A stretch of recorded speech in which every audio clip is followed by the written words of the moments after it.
So hello everyone and good morning सभी को। उम्मीद करता हूँ मेरी वॉइस प्रॉपर आ रही हुई है, एक बार कंफर्म करेंगे।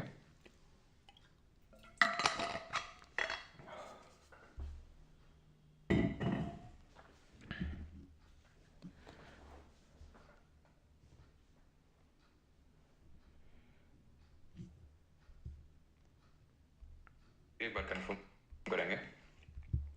चलिए।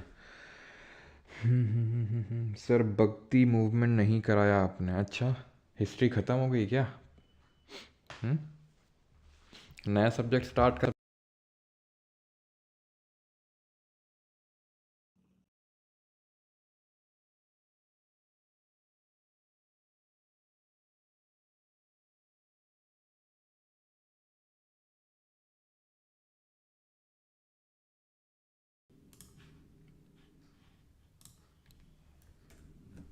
ठीक है, तो आज के लेक्चर में हम लोग स्टार्ट करने वाले हैं मुग़ल एम्पायर।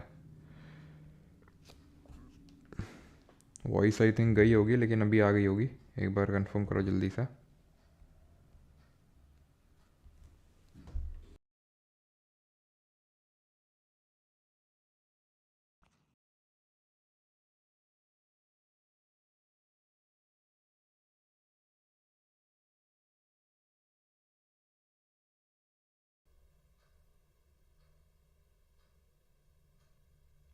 सर ऐप पे आपकी चॉइस धीमे हो जाती है, मतलब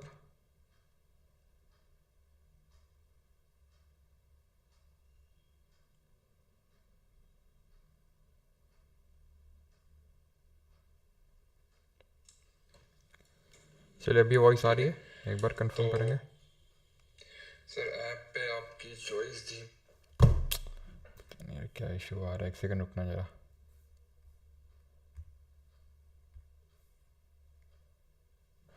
पता नहीं क्या इशू आता है इसमें सारी।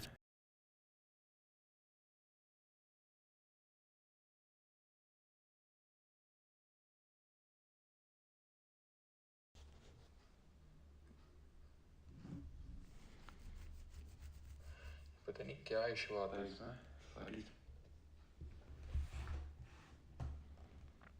अभी एक बार कंफर्म करना, ठीक है। मैथ्स की बुक डाल दीजिए। पता नहीं क्या इशू आता है इसमें सारी।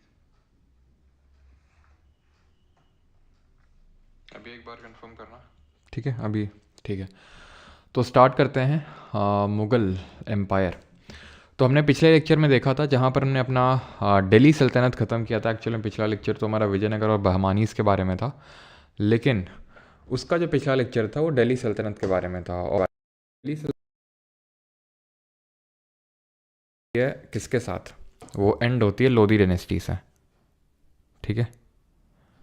थिंक अभी इसमें ठीक है, तो लोधी जो डायनेस्टी है उससे एंड होता है किसका? दिल्ली सल्तनत का। और लोधी डायनेस्टी का जो लास्ट रूलर हुआ इब्राहिम लोधी, उसको हराने का काम करता है बाबर, ठीक है। आई होप सभी लोगों ने मुगल्स के बारे में तो अपने स्कूल डेज़ में पढ़ा ही होगा, ठीक है। हिस्ट्री में काफ़ी जोर दिया जाता है हमारे मुगल्स पे, तो मुगल्स के नाम तो सभी को पता होंगे, बाबर, हुमायूं, हुमायूं का बेटा अकबर, है ना। तो इन तीनों के बारे में आज जो है हम आज के लेक्चर में कवर करने वाले। तो लोधी डायनेस्टी की अगर बात करें तो हमने ये पढ़ा था कि लोधी डायनेस्टी को फाउंड किया था बहलोल लोधी ने। देन उसके बाद आया था सिकंदर लोधी, जिसकी की जो पोएम्स हैं उसको हम गुलरुखी के नाम से जानते हैं। और इसने गज़े सिकंदरी करके एक नई यूनिट इंट्रोड्यूस करी थी, और डबल डोम आर्किटेक्चर इसने मौत की मस्जिद बिल्ड करवाया था, और आगरा इसने जो है सिटी को बिल्ड करवाया था। देन इसके बाद आया था इब्राहिम लोधी। अब इब्राहिम लोधी के साथ दिक्कत ये थी, इसकी लिबरल पॉलिसीज़, यानी कि ये स्ट्रिक्ट रूलर नहीं था, इसकी पॉलिसीज़ काफ़ी लिबरल थी। लिबरल इन दी सेंस की जैसे जो हिंदूज़ हैं उनको हाई पोस्ट पे अपॉइंट करना, उनके खिलाफ ज़्यादा एक्शन ना लेना। तो इसके चलते जो इस्लामिस्ट या फिर मुस्लिम नोबिलिटी थी वो थोड़ा सा इससे खफा थी। और इसमें इसके खुद के घर वाले, जैसे कि अभी हम देखेंगे दौलत खान लोधी करके एक था इसका एक रिलेटिव इब्राहिम लोधी का, तो उसने बाबर को यहाँ पर इनवाइट किया इंडिया में कि आओ दिल्ली पे और लड़ो आके। अब ये बाबर था कौन? उससे पहले हम ये जानते हैं कि ये तो हम जानते ही हैं कि यहाँ पर फर्स्ट बैटल ऑफ पानीपत हुआ था 1526 में, और उसमें बाबर की जीत होती है। लेकिन अगेन बाबर था कौन? तो उसका ओरिजिनल नेम ज़हीरुद्दीन मोहम्मद बाबर था। उसने पादशाह का टाइटल आज्यूम किया था। पादशाह का मतलब क्या होता है, और अभी हम देखेंगे कि पादशाह नामा किसने लिखी, वो बात की बात है। लेकिन सबसे पहली बात तो ये है कि पादशाह का टाइटल क्यों अज्यूम किया, क्योंकि इससे पहले जो सभी थे वो सुल्तान का एक तरह से टाइटल अज्यूम करते थे कि एक तरह से हम प्रॉफिट मोहम्मद के बिहाफ पे एक तरह से हम अभी रूल कर रहे हैं। बट पादशाह का मतलब होता है कि काइंड ऑफ सुल्तानशिप नहीं है, यानी कि हम इंडिपेंडेंटली रूल कर रहे हैं। ठीक है, दौलत खान लोदी ने इनवाइट किया था इसको, और ये जो है बाबर एक उज़्बेक था। उज़्बेक का मतलब है ये उज़्बेकिस्तान, जो प्रेजेंट है उज़्बेकिस्तान आपको अफ़गानिस्तान के ऊपर देखने को मिलेगा, वहाँ से बिलोंग करता था बाबर। बाबर जब 12 साल का था, when he was 12 years old, ये फरगना का रूलर बना। फरगना कहाँ पर है? फरगना उज़्बेकिस्तान में ही है। तो जब 12 साल का था, यानी कि 1494 में, तो फरगना के थ्रोन पे बैठा। अब 12 साल में क्या ही रूल कर पा रहा होगा, ठीक है। तो इसी वजह से उज़्बेकिस्तान में ही एक और मंगोल ग्रुप था, क्योंकि उज़्बेक जो है खुद को मंगोल्स बोलते थे।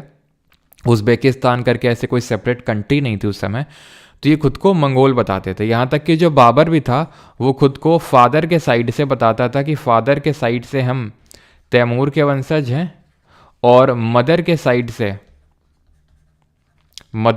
से चंगेज़ खान। ठीक है, चंगेज़ खान। अब ज़रा कमेंट में जल्दी से बताइए चंगेज़ खान ने कब अटैक किया था इंडिया पे, और उस समय इंडिया पे कौन रूल कर रहा था। और तैमूर ने जब इंडिया के पास ट्रांसओशियाना एम्पायर में इसने रेन अपना किया 1219 में, तो उस समय इंडिया पे कौन रूल कर रहा था। और इसने जो है बाबर की अगर बात करें तो जब वहाँ से इसको भगा दिया गया, खदेड़ दिया गया, तो आप ऐसे समझ लीजिए फरगना है। तो फरगना से इसने शरण ली कहाँ पर? काबुल में। और इसको पता था कि अगर काबुल से फिर से कोई प्रेजेंट मतलब इस तरह से स्टेबल बेस नहीं चुना तो फिर काबुल से भी मार के भगा दिए जाएंगे। तो इसने जो है, इसीलिए इसकी कहाँ पर नज़र थी? दिल्ली पे नज़र थी। ठीक है, कि दिल्ली में कब इसको टाइम मिले और कब ये इन्वेजन करे। तो देखिए 1504 में काबुल में आके बैठ गया था, यानी अब कितने साल का होगा बाबर? तो अभी देखिए 10 साल यानी कि 22 साल का हो चुका है। ठीक है, बाबर अभी उसने डायरेक्टली अटैक नहीं किया दिल्ली में, बिकॉज उसको पता है कि यहाँ पर दिल्ली सल्तनत बैठी हुई है, और अगर उस टाइम पे सिकंदर लोधी यहाँ पर रूल कर रहा था, तो अगर उसने इस टाइम पर अभी अटैक किया तो उसको मुँह की खानी पड़ सकती है। तो वो सही टाइम का इंतज़ार कर रहा था, तो सक्सेस इतनी आसानी से नहीं मिल जाती है। ठीक है, तो अब इसने किया क्या? एक्चुअल में दौलत खान लोधी का सपोर्ट लिया। दौलत खान लोधी, जैसे मैंने बताया, इब्राहिम लोधी का एक रिलेटिव था, और दौलत खान लोधी इब्राहिम लोधी से चिढ़ा हुआ था, तो उसने इनवाइट किया। सोचा कि भाई ये बाबर को बुलाएंगे, इसको हराएगा और यहाँ से वापस चला जाएगा। लेकिन ऐसा कुछ हुआ नहीं, वो बात अलग है। ठीक है, तो 1494 में 12 साल की उम्र में फरगना पे बैठता है, 1504 में काबुल पर कब्जा करता है, और फाइनली अटैक कब करता है दिल्ली में? 1526 में, 1526 एडी में। पानीपत ये दिल्ली के पास में पड़ता है। दिल्ली में बैटल नहीं लड़े गए थे, जैसे कि हमने देखा था गौरी ने भी तराइन का युद्ध लड़ा था। ठीक है, क्यों? बिकॉज जो दिल्ली का रूलर था वो खुद भी नहीं लड़ना चाहता था यहाँ पे, बिकॉज ये अरावली यानी थोड़ा हिल पे सिचुएटेड है। आपको पता है कि जो हमारी अरावलीज हैं, they run from Gujarat, Rajasthan till the Delhi, Haryana तक भी जाती हैं। तो दिल्ली का जो एकदम अरावली का जो एंड है वो दिल्ली में, जो आपने रायसीना डायलॉग सुना होगा, तो रायसीना पहाड़ियों पे होता है। रायसीना की जो पहाड़ियाँ हैं वहीं पे आपका जो प्रेसिडेंट हाउस वगैरह ये सब सिचुएटेड है, और वो किसका पार्ट है? वो अरावलीज का पार्ट है। ठीक है, तो अब यहाँ पर बात ये आती है कि इसने हराया कैसे, बाबर ने इब्राहिम लोदी को हराया कैसे? क्योंकि अगर हम फोर्स की कंपैरिजन करें तो बाबर की force was nowhere in front of, अगर हम नंबर की बात करें तो was nowhere in front of the Ibrahim Lodi की जो फोर्स थी। बहुत लार्ज थी फोर्स इब्राहिम लोदी की एज कम्पेयर टू बाबर। तो फिर भी हराया कैसे? तो हराया कैसे बाबर ने? उसके लिए उसने मिलिट्री स्ट्रैटेजी का यूज़ किया। यहाँ पर किस तरह की स्ट्रैटेजी? इसको हम बोलते हैं तुलुगमा फॉर्मेशन। ठीक है, तुलुगमा फॉर्मेशन बोलते हैं, जिसमें किया क्या जाता है? साइड से अटैक किया जाता है। तो बाबर ने भी जानबूझ के ऐसी साइड चुनी थी पानीपत की भाई वो इधर उधर क्या हो, हिल्स हो। ठीक है, ज़्यादा बहुत वाइड एरिया ना हो। बहुत वाइड एरिया क्यों ना हो? क्योंकि अगर जब हम साइड से अटैक करेंगे, और साइड से हम अटैक क्यों कर रहे हैं? जो हमारी एनिमी फोर्सेज है उसको कहीं से जाने का मौका ना मिले, एक्सेप्ट पीछे भाग सकती है। और पीछे भी अब ज़्यादा वो भाग सकती नहीं थी। क्यों?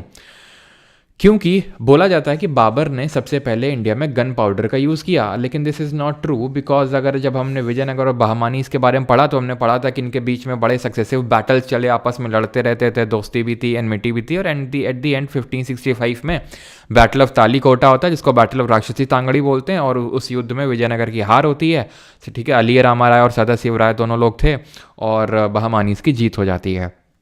तो वो लोग क्यों आपस में लड़ रहे थे, उसका एक कारण ट्रेड भी था, और ट्रेड में गन पाउडर ट्रेड होता था पुर्तगालियों के थ्रू, ठीक है। बिकॉज पहला पुर्तगाली 1498 में आया था, 1336 में विजयनगर, और 1347 में 1336 में विजयनगर, 1347 में बहमानी वो सेटअप हुए थे, इस्टेब्लिश हुए थे, और 1498 में वास्को डिगामा आया था। और ऑब्वियस सी बात है वो सारी चीज़ें कुछ लेके आया हुआ जिसमें कि गन पाउडर भी है, और इसी का ट्रेड होता था, हॉर्सेस का होता था, गन पाउडर का भी होता था, तो पहले से ही पता था। लेकिन मैसिव तरीके से गन पाउडर का यूज़ किसने किया, बाबर ने यूज़ किया, जहाँ पर उसने तोपों का यूज़ किया, जो तोप होती हैं उनका यूज़ किया, और जो लंबी लंबी दुनाली होती है उनका भी इसने यहाँ पर यूज़ किया। क्यों यूज़ किया, बिकॉज यूजुअली उस टाइम की जो आर्मीज होती थी दिल्ली सल्तनत की, चाहे वो राजपूत रूलर्स की भी क्यों ना रही हो, बिकॉज हमें पता है दिल्ली में सबसे पहले तोमर से आया, देन चौहान से आया, देन उसके बाद ये इस्लामिस्ट रूलर आया, या फिर बाकी भी जो राजपूत रूलर इधर उधर थे, गहड़वाल हों, चाहे आपके राठौर से, चाहे परमार से, सब यही इसी का स्ट्रैटेजी का यूज़ कर रहे थे कि भाई यहाँ से हाथी की सेना भेज देंगे, जिसके पास ज़्यादा हाथी की सेना होगी तो वो जीत जाता था, क्योंकि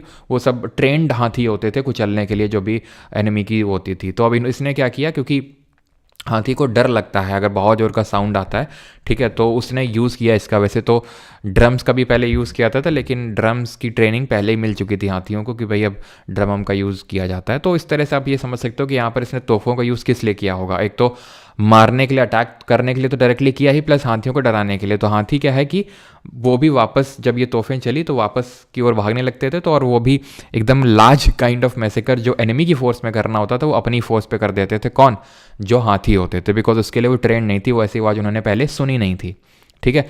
तो इसी की वजह से तुगलमा फॉर्मेशन जो है यहाँ पर काम कर जाता है, और इसको रूमी बोलते हैं। ये जो मैंने बताया ना आपको कि हाथी मतलब यहाँ से तोपों वगैरह को चलाना, ठीक है, सो दैट कि हाथी अपनी सेना पे वो एकदम चढ़ाई कर दें, तो उसको रूमी फॉर्मेशन भी बोलते हैं हम यहाँ पे, ठीक है। तो अब इस तुगलमा फॉर्मेशन से किया क्या, इसने दोनों ओर से घेर लिया इसको, और जब घेर लिया दोनों ओर से फोर्सेस को, और ये राइट ओर की जो राइट साइड की जो फोर्स थी ना, राइट साइड का जो तुगलमा है, उसको हम देखेंगे बाबर का जो बेटा है हुमायूं, वो लीड कर रहा था। और उसी के चलते क्या हुआ कि सारी यहाँ पे आके समा गई, कौन, जो इब्राहिम लोदी की फोर्स है, तो वो टिक नहीं पाई बाबर के सामने, और यही तुगलमा फॉर्मेशन होता है, तुलुगमा फॉर्मेशन होता है, जो बाबर ने यूज़ किया 1526 के फर्स्ट बैटल ऑफ पानीपत में, और बाबर ने यहाँ पर जीत हासिल करी इब्राहिम लोदी के ऊपर। अब यहाँ पे नंबर था ठीक है, अब यहाँ पे नंबर था उन लोगों का जिन लोगों को ऐसा माना जाता है कि बाबर ने हेल्प के लिए, gun powder is a mixture of various chemicals, और उससे काइंड ऑफ जो पाउडर होता जो समय पहले गन पे डाला जाता था, ठीक है, उसको बोलते हैं, ठीक है। भाई ये क्या एसएससीएन बॉय, ये प्रो कोड ले लो, फ्री में ले लो, हैं क्यों?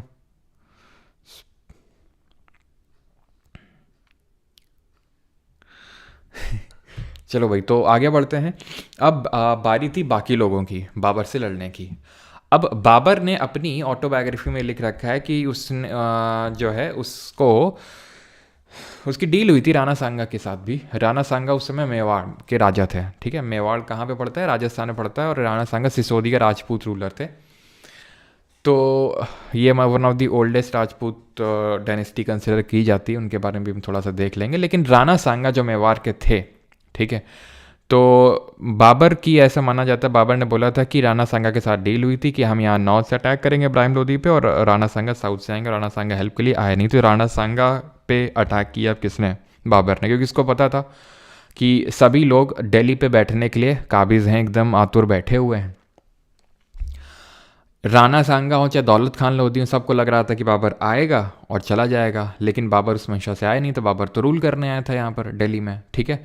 इसीलिए बाबर, ये जो मंगोल्स का हम इन्वेजन नहीं बोलते हैं, मंगोल्स जैसे हमने अभी इस्लामिक इन्वेजन पढ़ा, चाहे वो ये कासिम का पढ़ा हमने 712 एडी में, चाहे गजनवी का पढ़ा starting of 11th century AD में, चाहे गौरी का पढ़ा 1190s के टाइम पे, यानी कि 12th सेंचुरी एडी में, वो सारे इन्वेजन थे, यानी कि लूटने के लिए आए थे, बट ये लूटने के लिए नहीं, सेटल होने के लिए आया था। तो 1527 में राणा सांगा पर अटैक करता है मेवाड़ पे, जिसको हम बैटल ऑफ खानवा बोलते हैं, और यहाँ पर राणा सांगा की होती है डिफीट, जिसने सबसे पहले इनको सबड्यू किया। राणा सांगा को इस बैटल में हेल्प कर रहे थे मेदिनी राय, जो चंदेरी के राजपूत रूलर थे, उन्होंने हेल्प करी। तो चंदेरी में हराया मेदिनी राय को 1528 में, किसने? बाबर ने। सारे बाबर के बैटल्स हैं, ठीक है। ये defeated Afghans in battle of Ghaghra. Ghaghra में यहाँ पे इसने अफगान्स को हराया, and then he died at Agra, ठीक है। तो पहला बैटल ऑफ पानीपत 1526 में हुआ, खानवा हुआ, चंदेरी हुआ, ठीक है। और यहाँ पर ध्यान रखना ये चीज़ कि घाघरा में एक्चुअल में अफगान्स कौन थे? तो ये महमूद लोदी था, ठीक है। लोदी का ही एक वंशज था। तो अकबर ने सोचा कि भाई इनको भी साइड कर ही देते हैं, सबका, ठीक है, सबको साइड करते हैं, तब आराम से दिल्ली में बैठते हैं। और जब दिल्ली में बैठने गया तो अगले साल ही बेचारा मर गया, डेथ हो गई इसकी, किसकी? बाबर की। सबसे पहले तो इसको बरी किया गया, दफनाया गया आगरा में, और देन इसका अभी प्रेजेंट डे में जो इसका मतलब जहाँ पर इसको दफनाया गया है वो काबुल अफगानिस्तान में इसकी कब्र बनी हुई है, ठीक है। तो इसके लिए एक ट्रिक भी होती है बैटल्स ऑफ बाबर को याद करने के लिए, बिकॉज अगर हम ये देखें तो फर्स्ट बैटल ऑफ पानीपत है 1526 में लड़ा गया, यानी कि सक्सेसिव इसने यहाँ पर 4 बैटल्स लड़े, पानीपत का, देन खानवा का, देन चंदेरी का, देन घाघरा का, देन बस हो गया, आपको लड़वाते ही रहो क्या। तो यहाँ पर कैसे इसको याद करेंगे? पहले पानी पिया बाबर ने, फिर खाना खाया, फिर थोड़ा चंदा लिया, किससे? मेदिनी राय से, कि थोड़ा ये राय दो, ठीक है, अपनी राय दो, थोड़ा चंदा दो हमें। और उसके बाद जो है ये घर को चला गया, लेकिन एक्चुअली में गया नहीं। कहाँ घर को ऐसे समझ सकते हो? दिल्ली को चला गया, दिल्ली उसका घर है, ठीक है। लेकिन अगले साल ही उसकी क्या हो गई? डेथ हो गई 1530 में। ये जो आप देख सकते हैं चंदेरी का फोर्ट है, ठीक है। और यहीं पे ये मूवी जो है, कौन सी मूवी है ये? ऑटोबायोग्राफी की अगर बात करें तो इसकी है तुजुके बाबरी। ऑटोबायोग्राफी का मतलब होता है जो खुद से लिखी जाए, अपनी जीवनी, अपनी बायोग्राफी, उसको ऑटोबायोग्राफी बोलते हैं। होप सभी को पता होगा, ठीक है। एंड यू नो इंग्लिश की क्लासेस चल रही हैं आपकी तो नहीं पता है तो PSP सेट से पढ़ो, वो आपको समझाएंगे, बताएंगे। तुजुके बाबरी जो है टर्किश लैंग्वेज में लिखी गई थी, तुर्क भाषा में लिखी गई थी। And here he gave excellent account of India and his empire, translated in Persian, named Baburnama by Abdul Rahim Khane Khana. तो अब्दुल रहीम खाने खाना हम देखेंगे अकबर के टाइम का ये था, एक नवरत्न है अकबर का, उसने इसको पर्शियन में कन्वर्ट किया, पर्शियन भाषा में कन्वर्ट करने का काम अब्दुल रहीम खाने खाना ने किया। लेकिन बाबर ने ओरिजिनली इसको टर्किश लैंग्वेज में लिखा था, ठीक है। इसको इंग्लिश में मैडम बेवरेज ने ट्रांसलेट किया था। ये फैक्ट उतना ज़्यादा पूछा नहीं जाता है। कौन सा? लास्ट वाला। ये एक कबूली बाग मॉस्क है, एक मस्जिद है जो कि पानीपत में बनवाई बाबर ने, और ये एक आराम बाग है जो आगरा में बनवाया किसने? यहीं पे आराम किया था किसने? बाबर ने। एक तरह से आराम इन द सेंस जब उसको बरी किया गया था। वो एक्चुअल में आराम बाग बाबर नहीं बनवाया था, लेकिन अभी इससे ए हट चुका है, ठीक है। योगी जी ने इससे ए हटा के इसको राम बाग करवा दिया, ठीक है। तो ये राम बाग हो चुका है अभी जो आगरा है, ठीक। अब आता है हुमायूं पिक्चर में। बाबर सभी को क्लियर है, कोई दिक्कत तो नहीं है बाबर में किसी को? क्यों जी, किसी को बाबर में कोई दिक्कत तो नहीं है? तेल लगा के डाबर का, हाँ बेटा गैंग प्रो, स्पैम मत करो।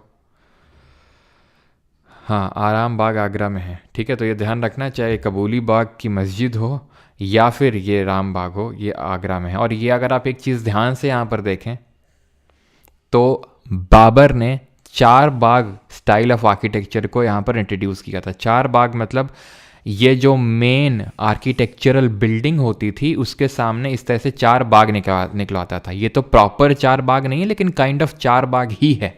यहाँ से रोड निकल रही, ये टाइप रोड तो नहीं है, टैंक बनवा रखा है, यहाँ पर एक काइंड ऑफ पानी होता है, और यहाँ पे इस तरह से 4 बाग निकल आते हैं। ये भी अगर हम देखें थोड़ा सा, 4 बाग आपको दिख नहीं रहा होगा। ऐसे ही आप चाहे ताजमहल देखें, ताजमहल तो आपने देखा होगा, सभी ने पिक्चर में देखा ही होगा, रियल में देखा हो ना देखा हो, मैंने भी रियल में नहीं देखा आज तक, ठीक है।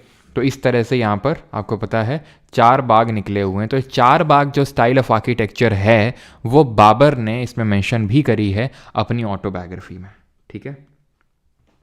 चलो आगे बढ़ते हैं और अब इसके बेटे हुमायूं पे आते हैं, ठीक है। अब हुमायूं ने क्यों इसकी गद्दी संभाली? क्योंकि अभी हमने देखा हुमायूं एक तो इसका सबसे बड़ा बेटा था, एक बेटा तो होगा नहीं, ऑब्वियस सी बात है। अस्कर था, एक हिंडल था, एक कामरान था, अस्कर, हिंडन, कामरान मिर्ज़ा और एक हुमायूं था। तो हुमायूं सबसे बड़ा वाला था, मतलब बड़ा बेटा था, ठीक है। और उसने राइट साइड का जो तुलगमा है उसको लीड भी किया था फर्स्ट बैटल ऑफ पानीपत में। तो he was an obvious successor of Babur. He was son and he was the eldest son, इसको नोट करेंगे, एल्डेस्ट सन था बाबर का। 1530 पे थ्रोन पे बैठा और his succession was challenged by Kamran, Hindle, Askari along with Afghans. तो हुमायूं और उस हुमायूं का जो सक्सेशन था उसको ऑब्वियस सी बात है उसके ब्रदर से चैलेंज फेस करना पड़ा। क्यों? क्योंकि सबको किंग बनना है, चाहे वो कामरान हो, कामरान मिर्ज़ा हो, चाहे हिंडल हो, चाहे अस्करी हो। अब कामरान मिर्ज़ा सबसे पहले क्या हुआ, इसने अपना जो है रिवोल्ट किया। तो हुमायूं और हिंडल मिल के लड़े। हिंडल मर गया इसी में ही, कामरान के साथ युद्ध करने में हिंडल मारा गया।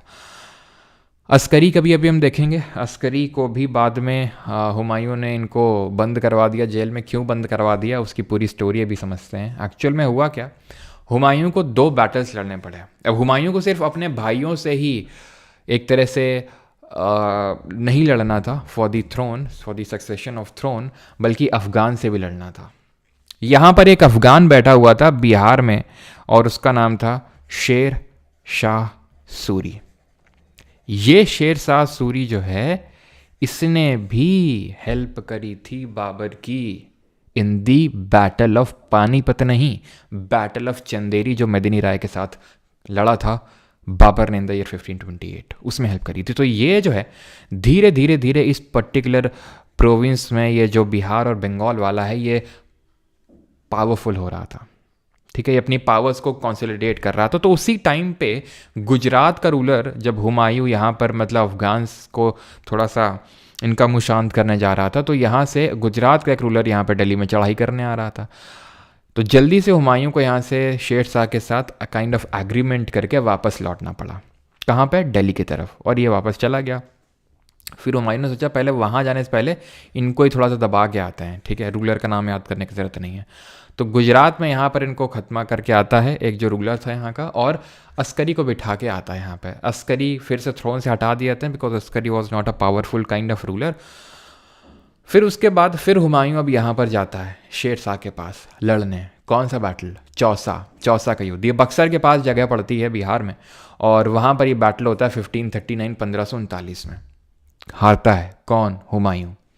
भागता है कौन? हुमायूं। दबे पाँव कौन? हुमायूं। तो यहाँ पर जब चौसा में हारा हुमायूं शेर शाह से, तो वो दबे पाँव पीछे भागा। और क्योंकि अगर हम देखें तो आपने एक चीज़ नोटिस करी होगी अभी तक दिल्ली सल्तनत में भी, कि यहाँ पर हमने कम चीज़ें पढ़ी हैं। आपने क्या नोटिस करी चीज़? बंगाल में बलबन के टाइम पे जिक्र हुआ था, तुगरिल बेग ने सबसे पहले विद्रोह छेड़ दिया था, तो कैंची बनवा दी थी बलबन ने। यहाँ पर हमने अलाउद्दीन खिलजी वगैरह का कुछ ज़्यादा पढ़ा आपने नहीं पढ़ा। क्यों? क्योंकि यहाँ पर काबिज़ करना अपनी हुकूमत को, देख रहे हो कैसे कैसे शब्दों का इस्तेमाल कर रहा हूँ मैं सब दिल्ली सल्तनत का, ये सब मुगल्स का, ये सब इन्फ्लुएंस है मेडिवल हिस्ट्री पढ़ाने का। तो यहाँ पर कोई काबिज़ नहीं कर पाया अपनी सत्ता को। क्यों काबिज़ नहीं कर पाया? क्योंकि इंशाअल्लाह यहाँ पर जो कंडीशंस हैं, नेचुरल कंडीशंस हैं, वो फेवरेबल नहीं है। क्यों फेवरेबल नहीं है? क्योंकि यहाँ पर फ्लडिंग हो जाती है। जो रिवर्स हैं, खासकर आपने पढ़ा होगा, पढ़ा क्या होगा, पढ़ा है मैंने तो, पढ़ाई होगा तुमने, हम लोग ने ज्योग्राफी में पढ़ा है कोसी, सॉरो ऑफ बिहार। क्यों? क्योंकि फ्लडिंग ले आती है वो एकदम से। तो इस वजह से वहाँ पर फोर्स, और ऐसा नहीं कि बस एक दिन बैटल चल रहा है बस हो गया, महीनों चलते थे, ठीक है, महीनों चलते थे। अब घोड़ों में फोर्सेज जा रही तो महीनों महीनों वहाँ पर फोर्सेज रहती थी। तो फ्लडिंग के चक्कर में वही हुमायूं के साथ भी हुआ, इसकी फोर्स को वापस यहाँ पर भाग गई, और जब भाग गई तो इसको ही भागना पड़ा, हार गया, ठीक है। शेर शाह बोलता है बहुत सही टाइम है, बोलता भगाओ जरा इनको, और भगाते भगाते कन्नौज तक भागा। कन्नौज में फिर इनको मारा, ठीक है। कन्नौज में बिलग्राम करके एक जगह पड़ती है कन्नौज के पास, वहाँ पे जरा बताओ कन्नौज के लिए कौन सा स्ट्रगल हुआ था 3 बड़ी डायनेस्टीज़ के बीच में? तो बैटल ऑफ बिलग्राम होता है। और बिलग्राम से क्या होता है, अब हुमायूं थोड़ा बहुत जो पैसा वैसा लेके और अपनी वाइफ को लेके, ठीक है, सॉरी बेगम साहिबा को लेके निकल लिए। कहाँ? शेल्टर, इन्होंने अब शेल्टर लिया, शरण ली। असाफिद जो डायनेस्टी थी ईरान की, वहाँ पर शरण ली कि भैया शरण दे दो हमको, शेर शाह ने बहुत मारा। और इस वजह से हुमायूं को आफ्टर लूजिंग द 2 बैटल्स यहाँ से जाना पड़ा। कब? 1540 में। क्लियर यहाँ तक? लेकिन हुमायूं जो है वापस आता है, ठीक है, ठीक है। हुमायूं वापस आता है शेर शाह सूरी की डेथ के बाद, क्योंकि शेर शाह सूरी जो है डाइड इन 1545, 1545 में शेर शाह सूरी फिर से मतलब इसकी डेथ हो जाती है और हुमायूं जो है अब फिर से वापस आता है। 1545 में नहीं, Humayun returned after death of Sher Shah Suri in the year 1555। 1545 में मृत्यु हो जाती है शेर शाह सूरी की। कैसे होती है वो भी हम देखेंगे जब शेर शाह सूरी के बारे में सारी चीज़ें पढ़ेंगे। लेकिन 1555 में बिकॉज शेर शाह सूरी के जो बेटे हैं वो 10 साल तक तकरीबन रूल किए और उसके बाद शेर शाह सूरी ने उनको हरा के यहाँ पर दिल्ली सल्तनत में फिर से वो काबिज हो गया। तो हुमायूं की अगर बात करें तो उसकी जो बहन थी यानी बाबर की बेटी गुलबदन बेगम, उसने हुमायूं की जो बायोग्राफी है वो लिखी एंड दैट इज़ हुमायूं नामा, ठीक है। और जो हुमायूं है उसने दीन पना जो सिटी है उसको भी बिल्ट यहाँ पर बनवाया, ठीक है, दीन पना, ठीक है। जैसे कि हमने देखा था राय पिथौड़ा तोमर वंश वालों ने बनवाया था। देन सिरी जो सेकेंड सिटी है दिल्ली की वो अलाउद्दीन खिलजी ने बनवाई थी, ठीक है। और जो तुगलकाबाद है वो किसने बनवाया था, वो गयासुद्दीन तुगलक ने। ये दीन पनाह जो है ये डेवलप किया एज हिज सेकेंड कैपिटल कि अगर कल को दिल्ली में अटैक हो जाता है तो शरण कहाँ लेंगे, यहाँ पर लेंगे। हुमायूं ने दीन पनाह यहाँ पर सिटी को बिल्ड किया, ठीक है। प्लस ये है हुमायूं का टूम्ब, हुमायूं का मकबरा, जिसको कि किसने बनवाया, हाजी बेगम ने, ठीक है। It is Humayun's tomb. यहाँ पर भी हमें 4 बाग स्टाइल ऑफ आर्किटेक्चर देखने को मिलता है। यहाँ से काइंड ऑफ एक रोड, यहाँ से काइंड ऑफ रोड, और यहाँ पर 2 ये बाग और 2 इधर के साइड बाग, तो ये 4 बाग है, ठीक है। तो ये है हुमायूंस टूम्ब जो कि यूनेस्को की वर्ल्ड हेरिटेज साइट में भी इंक्लूडेड है। और इसको बनवाया था जो हाजी बेगम या फिर बीगा बेगम, इसकी जो वाइफ, ठीक है, बीगा बेगम और हाजी बेगम, कुछ भी आप बोल सकते हैं, ठीक है, बीगा या फिर हाजी बेगम, क्लियर थी चीज़। और जो मिर्ज़ा गयात था वो इसमें आर्किटेक्ट था, ठीक है, Mirza Ghiyath was the architect, clear थी चीज़। आफ्टर शेर शाह's death Humayun invaded India in 1555 and defeated his brothers the Afghans and he once again became the ruler. But after 1 year library के स्टेयर्स चढ़ते वक्त इसकी हो जाती है डेथ, मृत्यु हो जाती है इसकी, किसकी, हुमायूं की। अब हम हुमायूं के बेटे अकबर पे आए उससे पहले शेर शाह सूरी के बारे में पढ़ लेते हैं। तो शेर शाह सूरी के बारे में हमने अभी देखा कि इसने किस तरह से battle of Chausa 1539, battle of Kannauj 1540 में हराया किसको, हुमायूं को, भगाया किसको, हुमायूं को, भागा ईरान को, कौन, हुमायूं, और खुद यहाँ पर सत्ता में क्या हुआ, काबिज हुआ शेर शाह सूरी।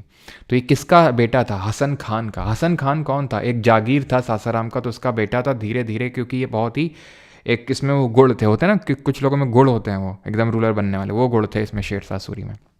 और कहा जाता है ही वॉज वेरी, मतलब बहुत ही ये उदारवादी टाइप था। उदारवादी इन द सेंस कि जैसे policy of blood and iron कौन लाया था, बताओ जल्दी से, who brought the policy of blood and iron. As वो इस नाम से नहीं लाया था, हिस्टोरियंस बस ने उसको नाम दे दिया उसकी पॉलिसीज को, ब्लड एंड आयरन। वो था बलबन। खिलजी भी बहुत ऐसे था, क्रूर था, और खिलजी से ज़्यादा क्रूर तो मोहम्मद बिन तुगलक था। जी हाँ, मोहम्मद बिन तुगलक, अगर आप रिहला पढ़ें इब्न बतूता की, जो मोरक्को से ट्रैवलर आते इसके टाइम पे, मतलब इसने लिख रखा था कि रूम पे कहीं जाओ तो एकदम लाशें पड़ी हुई हैं, कटे फटे वो पड़े हुए हैं। एक बार अभी जो हमने पढ़ा नहीं था कि दिल्ली से दौलताबाद कैपिटल शिफ्ट कर दी थी देवगिरी तक, ठीक है। तो इसने मतलब जब इसको पता चला कि 2 आदमी तो आ ही नहीं रहे, उसमें से एक पता नहीं क्या विकलांग था और एक जो है देख नहीं सकता था। जो देख नहीं सकता था उसको तो उसने किले से नीचे फेंकवा दिया, और जो चल नहीं सकता था उसको बोला घसीटते हुए लाओ इसको दिल्ली से दौलताबाद, समझ रहे हो, दिल्ली से लेके महाराष्ट्र के दौलताबाद जो अभी संभाजी नगर है वहाँ तक घसीटते हुए लाओ इसको, उसके पता। और ये मतलब रिहला में लिखा हुआ है, तो ये मतलब काफ़ी ज़्यादा सन की टाइप था। तो उसके जस्ट अपोजिट में आप शेर शाह सूरी को कंसिडर कर सकते हैं कि was very kind of liberal type, और दयालु टाइप था, ठीक है। Ibrahim Lodi transferred his father's जागीर टू हिम। तो इब्राहिम लोदी के टाइम का था ये, तो मतलब जो जिसने कि इसके फादर को, शेर शाह के फादर को जागीर ट्रांसफ़र करी थी। और इसका जो ओरिजिनल नेम था दैट वाज फरीद खान, ठीक है। इसका जो ओरिजिनल नेम था वो फरीद खान था, ये चीज़ ध्यान रखेंगे, ओरिजिनल नेम, ठीक है। और शेर शाह का लड़ने के बाद, यानी सॉरी, ये बैटल ऑफ चौसा लड़ने के बाद इसने जो है क्या किया, इसने ये जो टाइटल है वो यहाँ पर अज्यूम किया। ठीक है। तो फरीद खान इसका नाम था और ये कैसा था, अफ़गानी था। अभी तक जो ये थे दिल्ली, ये जो अभी मंगोल्स थे, ये उज़्बेक्स काइंड ऑफ थे। ठीक है, उज़्बेकिस्तान से थे, फिर इनको मंगोल बोल सकते हैं। ठीक, आगे बढ़ते हैं। 1540 में हमें पता है कि हराया किसने, शेर शाह सूरी ने हुमायूं को, और कन्नौज में, और ये यहाँ से इसको भगा दिया।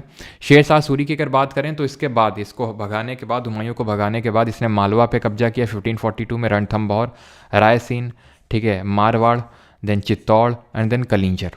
तो ये सारे आपको रटने की ज़रूरत नहीं है कि मालवा, रणथंभौर, रायसेन कब कब गया। बस थोड़ा सा ध्यान में रखेंगे 1540 टू 53 के टाइम पे ये जो हिंदू राजपूत रूलर्स हैं, बिकॉज अब देखो, अब उसको बंगाल तो नहीं कब्जा करना, वो खुद ही बंगाल बिहार वाले रीजन से, तो उसको वो फ्रंटियर तो करने की ज़रूरत नहीं है। पहले तो उसने यहाँ पर इनको शांत करने का सोचा, फिर ये वाला फ्रंटियर जो है इसने खोलने का सोचा कि इसको भी सिक्योर करते हैं, पहले राजपूत को ठंडा कर दें।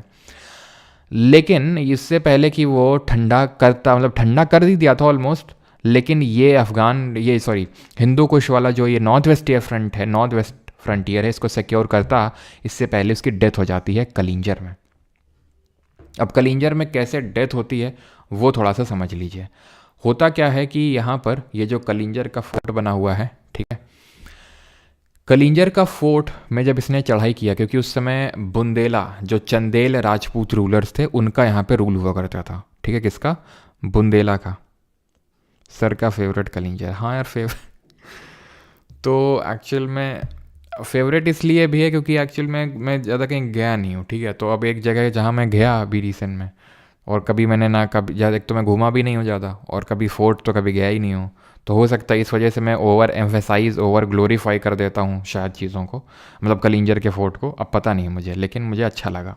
ठीक है, और वो जो कल कुंभ का वीडियो डाला था मैंने, उसमें भी जिक्र किया था, उसमें भी आप लोगों ने कमेंट किया, मुझे पता है, बिकॉज अक्खा इंडिया को मालूम है कि अपन जो है कलिंजर किला घूम के आया पिछले साल। ठीक है, तो ये यहीं पे, ये जो अंदर आपको दिख नहीं रहा है, जैसे आप घूम के जाएंगे, यहीं से है ये जो रास्ता है, यहीं पे ये नीलकंठ महादेव का मंदिर, कोई बड़ा मंदिर नहीं, बहुत छोटा सा मंदिर है। ठीक है, फेमस इसलिए नहीं है चाहे वो फोर्ट हो जाए, बिकॉज पूरा आसपास गांव है, बहुत ही लीस्ट डेवलप्ड। मतलब मेरी जो बड़ी मम्मी है वो यहीं पे, आप ये समझ लो ये उनका घर है, बिल्कुल उनका बगल में ही घर है। ठीक है, मैं भी जब कलिंजर फोर्ट गया था तो उनके घर भी मैं पहली बार गया था बड़ी मम्मी के अपने। ठीक है, बस मैंने सुना था कि कलिंजर, मुझे लगा ऐसे छोटा सा ही होगा फोर्ट, लेकिन हाँ ये बात तो है कि मतलब बहुत बड़ा। ये जो इसकी वॉल्स हैं, शायद आप देख पा रहे हो, ये वेट हैं, गीली हैं, ये वेट। पानी कहाँ से आता है इनमें ये किसी को नहीं पता है। इसमें ऐसा नहीं कि मतलब सिर्फ एक कहावत है भाई, जितने भी साइंटिस्ट वगैरह जो भी हैं साइंटिफिक तरीके से भी देख चुके हैं, कोई पता नहीं लगा पाया है कि ये पानी आता कहाँ से, क्योंकि ये जो कलिंजर का फोर्ट है ये बुंदेला रीजन में, बुंदेलखंड रीजन में। अगर आपको याद हो तो हमने ये पढ़ा था कि जो पूरा हमारा पेनिनसुलर प्लेट्यू, उसको हम 2 पार्ट में डिवाइड करते हैं। नर्मदा रिवर के साउथ वाला पार्ट डेक्कन प्लेट्यू है, उसका नर्मदा के नॉर्थ नहीं, नर्मदा के ऊपर सेंट्रल हाईलैंड है। तो यहाँ पे मेवाड़ का प्लेट्यू, मारवाड़ का प्लेट्यू, बुंदेलखंड और बघेलखंड, तो बुंदेलखंड का पार्ट है ये, यूपी के बांदा डिस्ट्रिक्ट में। और कल मैंने आई थिंक एमपी के बांदा डिस्ट्रिक्ट बोल दिया, तो उसमें वीडियो में, कुंभ वाले वीडियो में, आई होप सभी ने देखा होगा उस वीडियो को, काफ़ी बढ़िया वीडियो है वो, है ना। तो एक्चुअल में ये क्या है, यूपी और एमपी का बिल्कुल बॉर्डर है। अब पहले तो मैंने यूपी बोला था जब मैंने उसको मतलब ऑडियो को रिकॉर्ड किया था लेकिन मैंने बड़ी मम्मी को बोलते हुए सुना था कि एमपी में आता है, तो शायद इसके ये वाला पार्ट यूपी में आता हो, और बड़ी मम्मी का जो मेरा घर हो वो शायद घर के यहीं पे गांव है। ठीक है, मतलब बहुत ही पिछड़ा इलाका है। मेरी बड़ी मम्मी भी बिल्कुल भी वो भी पढ़ी नहीं है, मतलब उनको बिल्कुल भी, एक सेकंड किसका कॉल आ रहा है, ठीक है, उनका मतलब पूरा गांव ही इलिटरेट है। ठीक है, जो हमारी बड़ी मम्मी है।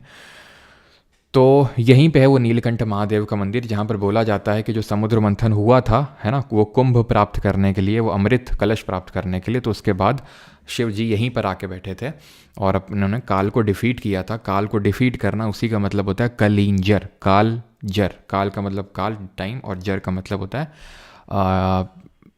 डिफीट। ठीक है, तो यहीं पे है वो मंदिर। तो ये काफ़ी अच्छी चीज़ है यहाँ पर। तो इसमें जो है काफ़ी, मतलब इसने अटैक किया शेर शाह सूरी ने। ठीक है, मतलब वैसे भी पहले भी इसमें इस्लामिक इन्वेजन हो चुके हैं, शेर शाह सूरी से पहले भी इस्लामिक इन्वेजन हो चुके हैं और उसके साक्ष्य साफ साफ देखने को मिलते हैं। जितनी भी मूर्तियाँ, जितने भी शिवलिंग हैं, सब टूटे हुए आपको मिलेंगे, सब टूटे हैं। ठीक है, किसी की नाक तोड़ रखी है देवता की, देवी देवताओं की, किसी का पैर तोड़ रखा है। मतलब आपको एक बहुत ही, यहाँ पर आप जाएंगे, नीचे उतरेंगे, यहाँ पर स्टेयर्स हैं, बहुत बड़ी सी, मैंने पिक्चर ही पोस्ट करी थी, भैरव जी का, मतलब वॉल पे ही, ठीक है, दीवार पे ही, चट्टान पे ही पूरा बना रखा है भैरव जी का। ठीक है, मैंने टेलीग्राम पे पोस्ट भी किया था। वो भी पूरा मतलब नाक तोड़ रखी है, मतलब पूरा उसको कर रखा है, लेकिन फिर भी विजिबल है कि ये भैरव जी हैं। पूरा कंकाल वंकाल उन्होंने पहन रखा है, तो बहुत बड़ी से वो, मतलब इसी वजह से मैं काफ़ी ऑस्ट्रक हो गया, ऑस्ट्रक इन द सेंस कि मतलब काफ़ी अच्छा लगा यार मुझे कि मतलब कैसे दीवार में बना दिया होगा। जब आप थोड़ा हिस्ट्री के बारे में जानते हो तो थोड़ा इंटरेस्ट आता है आपको देखने में। जिसको कुछ पता ही नहीं है तो उसको तो ऐसे ही है कि सेल्फी लेने के लिए जाते हैं कि भाई सेल्फी ले लेते हैं यहाँ पे, सेल्फी ले लेते हैं वहाँ पे। ठीक है, तो ये कलिंजा के फोर्ट की जो वॉल्स हैं बहुत मोटी हैं। तो जब ये तोड़ रहा था शेर शाह सूरी, ठीक है, तो उसी में माना जाता है कि एक जो बॉम्ब है, जो ये लोग फेंक के मार रहे थे, वो शेर शाह सूरी के पास में गिरा और वहाँ पे पूरा असलाहा रखा हुआ था। तो उससे क्या होगा, आग लग गई, फट गया वो, और शेर शाह सूरी आधा जल गया। ठीक है, और उस समय मई की गर्मी थी, समझ लो मई की गर्मी है, ऊपर से जल गया, तो उसका क्या ही हाल हुआ होगा। लेकिन उसकी जो सेना थी उसने यहाँ पर एक तरह से चढ़ाई करने में, क्योंकि महीनों तक यहाँ पे रुका था। अब ये समझ लो कि आया होगा फरवरी मार्च के टाइम पे शेर शाह सूरी, और महीनों तक यहाँ पे सुरंगें बनी, क्योंकि डायरेक्टली आप नहीं चढ़ सकते, क्योंकि चढ़ाई पे होती है यार। मतलब कोई भी फोर्ट आप देखोगे तो चढ़ाई पे होता है, ये भी फोर्ट है चढ़ाई पे है, ये मतलब ऊंचाई पे स्थित होते हैं, और ऊपर से वॉल है, तो आपको ब्रेक ऐसे आसानी से नहीं आप घुस जाओगे कि भाई तुरंत घुस गया वहाँ पर। ठीक है, तो आपको ये सब सुरंग उरंग बनाने पड़ती, तो सब सुरंग उरंग बनी, और उसके बाद यहाँ पर चढ़ाई करने में, और ये माना जाता है कि शेर शाह सूरी जो टेंट वेंट लगा के सब, जैसे आपने देखा होगा वो अलाउद्दीन खिलजी और शेर शाह सूरी का जो नहीं दिखाया गया था वो मूवी में पद्मावत में, तो उसमें दिखाया गया था कि वहीं पे टेंट वेंट बना के वो अलाउद्दीन खिलजी उसी में रहा, तो वैसे ही रहते थे। तो ये माना जाता है कि शेर शाह सूरी भले जला हुआ था, लेकिन उसने बोला कि भाई हमें चाहे कुछ भी हो लेकिन चढ़ाई करो। वहाँ पर जाके उसकी सेना ने चढ़ाई कर भी ली थी इसकी सांस रहते हुए, और जैसे चढ़ाई कर ली थी तो ही मतलब इसने अपने प्राण त्याग दिया। इंग्लिश आ नहीं रही थी इसकी तो इसने अपने प्राण त्याग दिए, और इसकी यहाँ पर हो जाती है डेथ। और जब डेथ हो जाती है इसकी, तो अब सत्ता पर काबिज होते हैं इसके बेटे, which were not that much able as compare to Sher Shah Suri, जिसकी वजह से कलिंजर भी जाता है। ठीक है, कलिंजर पे ठीक है इन्होंने चढ़ाई तो कर दी थी, लेकिन मेन इसके बेटों ने देन दिल्ली से ही रूल किया। ठीक है, तो ये चीज़ है। एक शिवलिंग मैंने भेजा भी था यहाँ पर, अगर आपने देखा हो फोटो, ठीक है, तो वो शिवलिंग ऐसा शिवलिंग था, यहीं पे रखा हुआ जस्ट इसी यहीं पे पास में ही, शिवलिंग के अंदर शिवलिंग, शिवलिंग के अंदर के शिवलिंग, समझ रहे हो, मतलब जैसे शिवलिंग है, इसके अंदर शिवलिंग, इसके अंदर शिवलिंग, उसके अंदर शिवलिंग, उसके अंदर शिवलिंग, जितना आप देख पाओगे उसके अंदर उसके अंदर उसके अंदर उसके अंदर आपको शिवलिंग देखने को मिलेगा। मैंने फोटो भी शेयर की थी, वो भी ऐसे मतलब पड़ा सा हुआ है। ठीक है, पूरा मतलब तहस नहस टाइप है वो। ठीक, शेर शाह सूरी की अगर बात करें तो ये रोड कंस्ट्रक्शन के लिए, मतलब इसका एक तो एडमिनिस्ट्रेशन तगड़ा लेवल का था, एडमिनिस्ट्रेशन तगड़े लेवल का था, और इसने जो रोड कंस्ट्रक्ट करवाई वो भी तगड़े लेवल की थी। और जीटी रोड इसकी फेमस रोड है, ग्रैंड ट्रंक रोड। अगर आप नॉर्थ इंडिया में रहते हैं आपने ज़रूर नाम सुना होगा, ये हमारे कानपुर से भी होकर जाती है। एक्चुअल में ये स्टार्ट होती है चिटगोंग बांग्लादेश से, या फिर ढाका बांग्लादेश से, और जाती है काबुल अफ़गानिस्तान तक। ठीक है, ये कानपुर से भी पास होती है, दिल्ली से भी जाती है ये। इसने बीच में लोगों के, अब जो ट्रेडर आ रहे हैं ट्रेड रूट के लिए इसने बनवाई थी, सो दैट ट्रेडर आए, ट्रेड बढ़ेगा तो टैक्स आएगा। ठीक है, तो सराई इसने बिल्ड करवाए थे। सराई क्या होते हैं, उन ट्रेडर्स के रुकने के लिए जो जगह होती है उनको सराई बोला जाता है। सिर्फ ये तो मैंने एक बड़ी सी रोड बताई आपको, और भी बहुत ऐसी सारी इसने रोड यहाँ पर बनवाई थी। ये तो it was the longest road, GT road, जो आपको याद रखना है। ठीक है, क्लियर। जैसे कि बादशाही सड़क बनवाई, लॉन्ग वॉक, सड़क आज़म बनवाई, शाहराह आज़म बनवाए इसने, तो वो तो ठीक है, लेकिन सराई ध्यान रखना, ये बीच में रुकने के लिए हर दो घोड़े रखे जाते थे यहाँ पे, सो दैट अगर ज़रूरत पड़ जाए किसी ट्रेडर को तो उसको इस्तेमाल कर सके।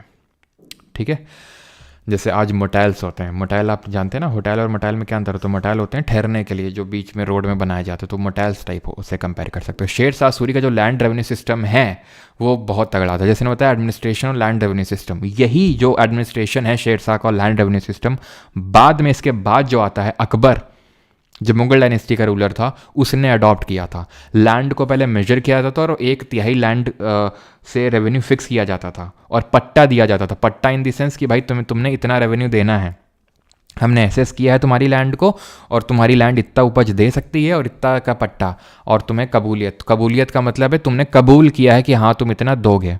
कबूलियत वो देता था, वो मतलब जो किसान है, कि हमने कबूल किया है कि हाँ इतना देंगे। Zamindar were removed and taxes collected directly, तो ज़मींदार को हटा के टैक्स डायरेक्टली कलेक्ट होता था। ये पुराना किली है दिल्ली में, जिसको शेर शाह सूरी ने बनवाया था, ठीक है, जो पुरानी दिल्ली में है। अब आता है यहाँ पर अकबर। देखिए ये तो मैंने आपको बता दिया कि इसकी डेथ के बाद 1555 में हमारा हुमायूं भी आता है 1555 में, लेकिन 1556 में उसकी डेथ हो जाती है, ठीक है। और जैसे ही डेथ होती है तो उसका जो बेटा होता है बाबर, वो सॉरी अकबर, नॉट बाबर, अकबर, उसकी उम्र बहुत कम होती है, वो सिर्फ 13 साल का होता है। और एक चीज़, चलो अभी हम देख लेंगे, ठीक है, उसकी उम्र सिर्फ 13 साल की होती है। जैसे जब बाबर थ्रोन पे बैठा था तो 12 साल का था, और ये अकबर 13 साल का था। और 13 साल में यहाँ पर जो होता है सेकंड बैटल ऑफ पानीपत होता है, आप समझ लो। तब 13 साल की उम्र में यहाँ पर बैटल चले जा रहे हैं, और आज 13 साल के 12-13 साल के बच्चे इंस्टाग्राम पे रीलें बना रहे हैं। खैर, अकबर की अगर बात करेंगे तो अब 13 साल की उम्र में तो ये पानीपत का बैटल ऐसे लड़ नहीं सकता है, ठीक है। तो इसका जो एक रीजेंट था, एक संरक्षक था, बैरम खान नाम था, जो हुमायूं के साथ था वो, तो मतलब हुमायूं का काफ़ी एबल और काफ़ी लॉयल था। तो उसने अकबर के बिहाफ पे काइंड ऑफ ये बैटल लड़ा, सेकेंड बैटल ऑफ पानीपत। किसके साथ? अब किसके साथ लड़ा होगा? कौन था उस समय? भाई अफगान्स थे, अफगान्स थे ना। ये शेर शाह सूरी के जो डिसेंडेंट है, तो शेर शाह सूरी का जो डिसेंडेंट था आदिल शाह, इसने हेमू को भेजा। उसने सोचा यार 13 साल का बच्चा है, कौन है, क्या कर लेंगे, तो हेमू को भेजा, जो कि काफ़ी एक एबल मिलिट्री कमांडर था। हेमचंद्र इसका नाम था, हेमचंद्र विक्रमादित्य, इन शॉर्ट हेमू। और बैरम खान ने क्या किया, हेमू की सीधा आंख को टारगेट किया और हेमू को मूर्छित कर दिया, वहीं पे पकड़ के ले गया और हेमू की गर्दन काट डाली, ठीक है। और जैसे ही हेमू की मतलब Hemu was fallen from his horse, और हॉर्स तो नहीं बोलेंगे, जो एलिफेंट होता था, तो वैसे ही उसकी पूरी जो सेना है वो डिसिपेट हो गई। डिसिपेट इन द सेंस सब भाग गए। क्यों? क्योंकि मैंने आपको पहले ही बताया था, राजा जब नहीं है, राजा भगवान के समान है, तो फिर प्रजा, वो जो मतलब जो आर्मी है, वो सोचते थे फिर हमारा क्या काम है, ठीक है, मतलब हम तो फिर सर्वाइव कर ही नहीं पाएंगे। तो उनका यह था कि बस जान बचा के भाग लो बस यहाँ से, नहीं तो सब मारे जाओगे। तो ये होता था। तो हेमू को मारा और बैरम खान ने बहुत ही आसानी से। वैसे मतलब हेमू वॉज मोर एबल और फोर्स भी ज़्यादा थी हेमू की, और इसी से मोहम्मद आदिल शाह डायरेक्टली गया नहीं। बट यहाँ पर सेकेंड बैटल ऑफ पानीपत 1556, इसको 1565 में ध्यान रखना, बैटल ऑफ ताली कोटा हुआ था 1565 में, ये 1556 की बात है। फर्स्ट बैटल ऑफ पानीपत 1526 में, देन 30 साल बाद उसी का पोता, बाबर का पोता अकबर लड़ता है बैटल ऑफ पानीपत 1556 में। जीत होती है बैरम खान की, ठीक है। Akbar one of the greatest ruler Mughal dynasty का कंसिडर किया जाता है। ही was the eldest son of Humayun का सबसे बड़ा बेटा था। इसका ओरिजिनल नेम जलालुद्दीन मोहम्मद अकबर बादशाह गाजी था। जलालुद्दीन बस याद रखना, जैसे कि बाबर में तुमने जहीरुद्दीन याद रखा था, ठीक है। बाबर में तुमने क्या याद रखा था? बाबर में तुमने जहीरुद्दीन मोहम्मद बाबर याद रखा होगा, जहीरुद्दीन याद रखना है, ठीक है। और हुमायूं में क्या याद रखना है? हुमायूं का यहाँ पर ध्यान रख लो कि हुमायूं का जो ओरिजिनल नेम था दैट वाज मिर्ज़ा नसीरुद्दीन। तो इसमें नसीरुद्दीन याद कर लो बस तुम, ठीक है। पूरा नाम क्या ही याद करोगे, मिर्ज़ा नसीरुद्दीन बेग मोहम्मद खान हुमायूं पूरा नाम था, बेग खान हुमायूं, इन शॉर्ट हुमायूं। तो इसमें बस नसीरुद्दीन है, वहाँ ज़हीरुद्दीन, यहाँ नसीरुद्दीन, और यहाँ पर यानी अकबर की अगर बात करेंगे तो जलालुद्दीन, ठीक है। तो 13 साल के जब उम्र में ये इसका मतलब ताजपोशी हुई थी इसकी कलनौर पंजाब में। ये भी क्वेश्चन पूछता है कहाँ पे ताजपोशी हुई थी अकबर की, तो कलनौर पंजाब में हुई थी। इसका रीजेंट यानी ट्यूटर था बैरम खान। बैरम खान भी ज़्यादा टिक नहीं पाते हैं, 1 साल बाद इनको, किनको, बैरम खान को, ये विद्रोह छोड़ते हैं। जैसे नहीं, तुम याद करो पुलकेशिन टू के टाइम पे मैंने बताया था, मंगलेश पुलकेशिन टू के चाचा थे, एक्चुअल में कीर्तिवर्मन थे। अब कीर्तिवर्मन का भाई थे मंगलेश, ठीक, और कीर्तिवर्मन का बेटा था पुलकेशिन टू, तो छोटा था तो मंगलेश रूल करने लगे। और जब मंगलेश रूल करने लगे, पुलकेशिन टू बड़े हुए, तो मंगलेश बोलते हैं यार सत्ता में काबिज तो हम ही रहेंगे, मज़ा आ रहा है सत्ता में। तो पुलकेशिन टू को फिर जैसे तैसे करके मंगलेश की हत्या करानी पड़ी। वैसे ये अकबर ने किया। बैरम खान जब एक बार सत्ता का कोई भी स्वाद चख लेता है तो उतरना नहीं चाहता है, चाहे वो कोई भी हो। आज भी आप देख सकते हो, एग्जाम्पल तो मैं नहीं दूंगा लेकिन आप देख ही सकते हो, एक बार सत्ता में कोई किसी को बिठाया गया अगर, तो उसको एक बार वही ना खून लगा अगर शेर के मुंह, तो उसको फिर पूरा तो वही है। तो बैरम खान फिर उतर नहीं रहे थे। तो क्योंकि मतलब अकबर ही थे, लेकिन बैरम खान का ये था कि भाई कुछ करके और हम थ्रोन पे बैठ जाएं। तो अकबर ने इनको साइड किया, ठीक है, बोला कि चच्चा निकल लो अब यहाँ से, ठीक है, मक्का मदीना कहाँ जाना है ऑप्शन चूज़ कर लो, नहीं तो फिर मारना पड़ेगा फालतू में। हाँ, तुम्हारे बेटे को हम अपने अंडर में रख लेंगे, जो बाद में बनता है अब्दुल रहीम खाने खाना। कहीं कहीं पे एसएससी पूछता है क्वेश्चन कि खाने खाना का टाइटल किसको दिया, तो आंसर देता है एसएससी बैरम खान। लेकिन ध्यान रखना अब्दुल रहीम खाने खाना कौन था, बैरम खान का बेटा था, जिसको कि अपनी सर्विस में अकबर ने रख लिया था, इसको भेज दिया कि तुम यहाँ से निकल लो, और इसकी जो वाइफ है उसे शादी कर ली, ऐसा माना जाता है अकबर ने, ठीक है, कि तुम मत जाओ, तुम यहीं पे रहो हमारे पास, ठीक है, क्या करोगी जाके वहाँ पे, ठीक है, इतना दूर है मक्का मदीना, बैरम खान को जाने दो अकेले। Akbar try to win over the Rajputs wherever possible and inducted Rajput kings into Mughal service and treated them at par with Mughal nobility. तो अकबर एक टॉलरेंट पॉलिसी के लिए जाना जाता है। टॉलरेंट पॉलिसी यहाँ पर भी हमें देखने को मिलती है। जैसे बलबन ने तुगरील बेग की सिर्फ कैंची नहीं बनवाई थी, उसने पूरी फैमिली की कैंची बनवा दी थी। अकबर ने बैरम खान की कैंची नहीं बनवाई, असल बैरम खान की कैंची भी नहीं बनवाई, उसने बोला कि जाओ यहाँ से चच्चा, ठीक है, नहीं कैंची बना देंगे तुम्हें हम। लेकिन जो उसके फैमिली मेम्बर थे, जैसे कि हमने देखा कि अब्दुल रहीम खान उनको सर्विस में रख लिया। ऐसे ही राजपूत के साथ डायरेक्टली से पहले वॉर पे नहीं गया, इसने कुछ ना कुछ अलायंस बनाने का वो किया। जैसे कि जो कछवा राजपूत रूलर्स थे आमेर जो प्रेजेंट डे जयपुर में पड़ता है, उनकी कैपिटल भी जयपुर थी उस समय।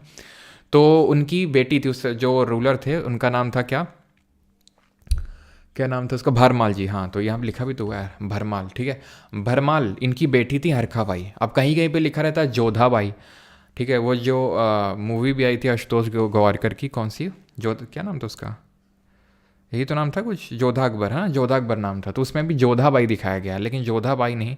और ऐसा नहीं कि पता नहीं होता है, मूवी बनाने वाले को सब पता होता है, इतने भी वो नहीं होता है। लेकिन मूवी तभी चलेगी जब मूवी में क्या होगा, मसाला होगा थोड़ा सा, तो मसाला डाला है, लेकिन ध्यान रखिए, मतलब कई बहुत डिस्प्यूट भी है इस पर, लेकिन हिस्टोरियंस जो मानते हैं उस पर जो ये यही है कि Harka Bai was the daughter of Bharmal, जो कि कछवा राजपूत रूलर थे आमेर के, और उन्हीं के साथ शादी करी किसने, अकबर ने। एक्चुअल में ऐसा नहीं कि कोई जबरन शादी करी, ऐसा स्टूडेंट्स बताते हैं।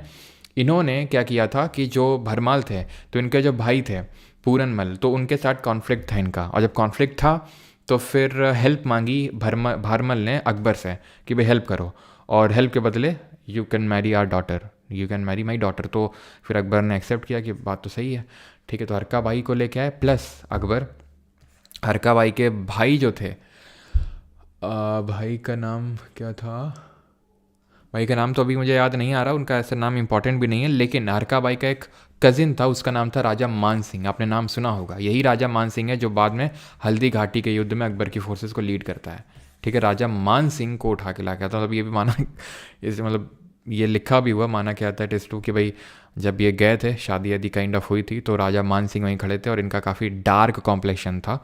तो अकबर ने ऐसे बोला था कि जब भगवान मतलब ब्यूटी सौंदर्यता बांट रहे थे, तुम गए नहीं थे क्या वहाँ पे? तो राजा मान सिंह ने बोला, हाँ तब तो नहीं गया था मैं, लेकिन उस समय मैं प्रेयर कर रहा था, मतलब पूजा पाठ कर रहा था उस समय, लेकिन जब भगवान वेलर यानी करेज बांट रहे थे तो मैं वहाँ पे ज़रूर गया था। तो फिर मतलब इससे इंप्रेस होकर अकबर इसको अपने कोर्ट में लाए, और हम आगे चल के देखेंगे कि वन ऑफ दी सबसे हाई पोजीशन में गए राजा मान सिंह, ठीक है, जो हरका बाई के क्या थे, कजिन थे। और बाद में इन्हीं हरका बाई जो हैं, जो इनके जो हरका बाई के भाई थे, ठीक है, उनका नाम अभी मुझे याद नहीं आ रहा, इनकी बेटी की शादी जहांगीर से होती है, जो अकबर का बेटा होता है, ठीक है। तो हम आगे बढ़ते हैं यहाँ पे, और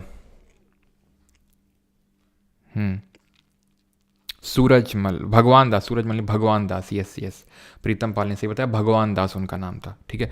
तो भगवान दास को लेके आया था, और भगवान दास की बेटी से शादी करी थी किसने, जहांगीर ने।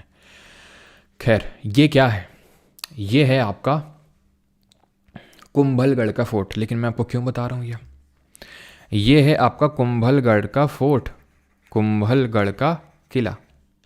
अब इतने फोर्ट हम देख रहे हैं, तो एक नोट यहाँ पर लिख लेना, एंड दैट इज़ कि इंडिया में जो ओल्डेस्ट फोर्ट कंसिडर किया जाता है, सबसे जो पुराना किला कंसिडर किया जाता है, वो पुराना किला नहीं है जो हुमायूं ने बिल्ड, जो शेरशाह ने बिल्ड किया, इट इज़ दी कांगड़ा का फोर्ट, ठीक है।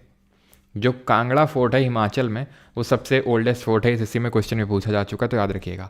अब मैं कुंभलगढ़ फोर्ट के बारे में क्यों पढ़ा रहा हूँ आपको, क्योंकि इसको बिल्ड किया था सिसोदिया राजपूत रूलर्स ने।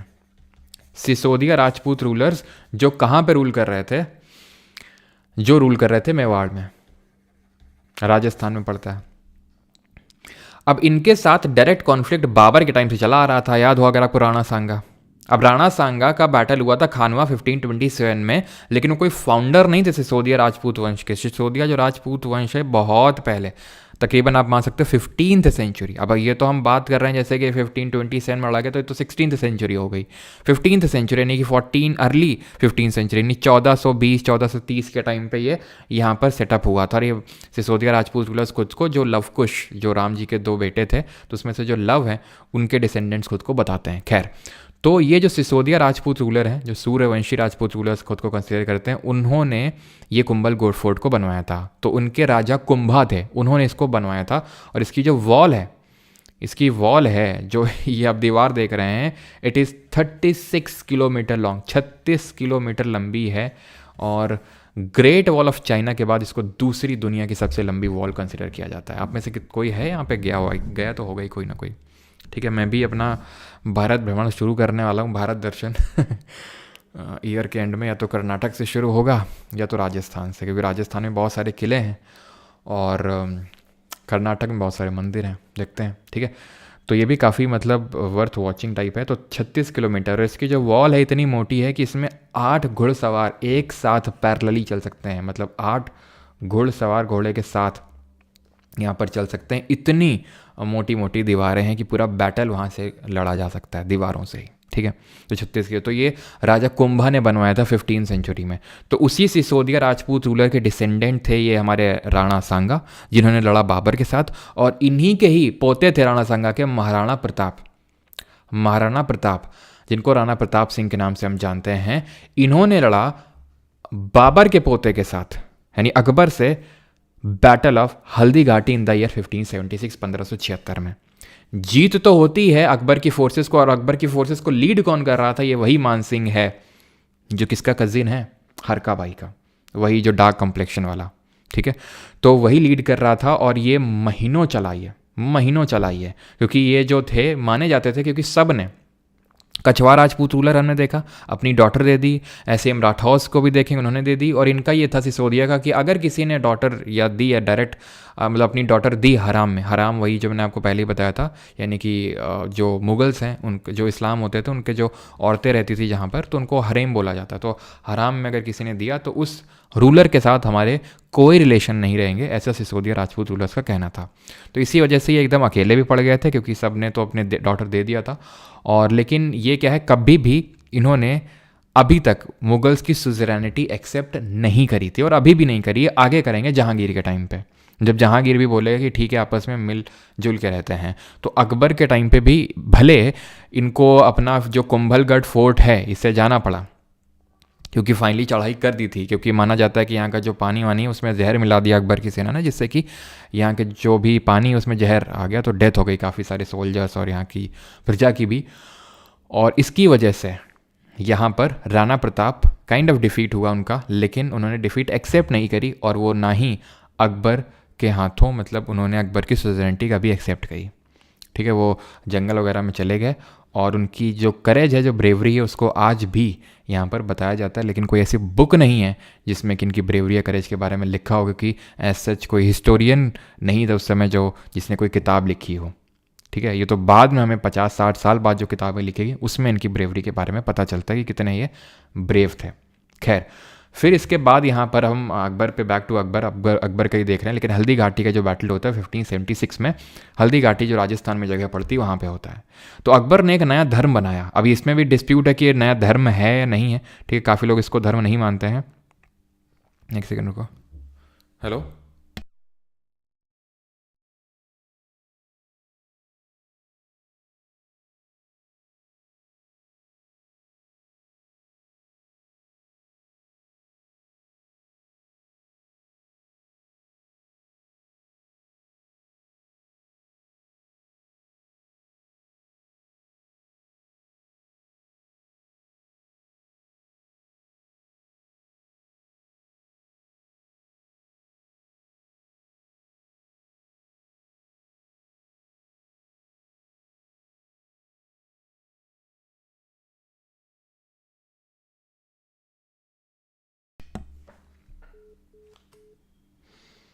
एक सेकंड रुकना बस, है ना। एक्चुअली में है क्या ना कि हम गांव में कुछ ऑर्गेनाइज करवा रहे हैं अपने, ठीक। तुम्हें बताएंगे, एक सेकंड रुको।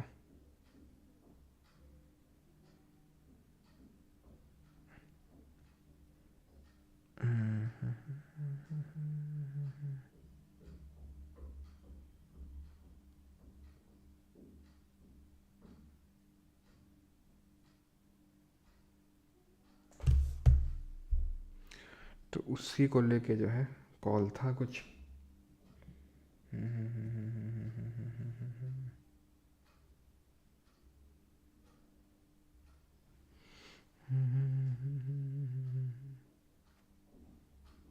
चलो, भंडारा नहीं, भंडारे से कहीं बड़ा है, एक इवेंट ऑर्गेनाइज करवा रहे हैं, ठीक है। तो उस इवेंट के बारे में बताएंगे आपको, मतलब काइंड ऑफ, चलो बता ही देते हैं। स्पोर्ट्स इवेंट है, ठीक है, क्योंकि पापा वॉलीबॉल खेलते थे हमारे, ठीक है। आप में से कुछ लोगों को हो सकता है पता, भी मैंने पहले बताया था। और वो मतलब जहाँ पे फोर्स में थे, वो फोर्स में भी जहाँ पे भी थे वहाँ पे वॉलीबॉल में उन्होंने काफ़ी ट्रॉफीज़ वगैरह भी जीती थी। काफ़ी अच्छे प्लेयर थे, मतलब अब गांव में काफ़ी वो चर्चा वगैरह भी है वॉलीबॉल को लेके। तो फिर से उसी स्पोर्ट्स को रिवाइव करवा रहा हूँ मैं पापा के नाम पे। और ना सिर्फ वॉलीबॉल बल्कि और बाकी स्पोर्ट्स भी, ठीक है। एंड आप लोगों को इसलिए भी बता रहा हूँ, और आप लोगों का थैंक्स भी मैं बोलना चाहता हूँ, बिकॉज अगर मैं ये करवा पा रहा हूँ तो ऑब्वियस ही बात है, पैसे के बिना ये पॉसिबल नहीं होती हैं चीज़ें।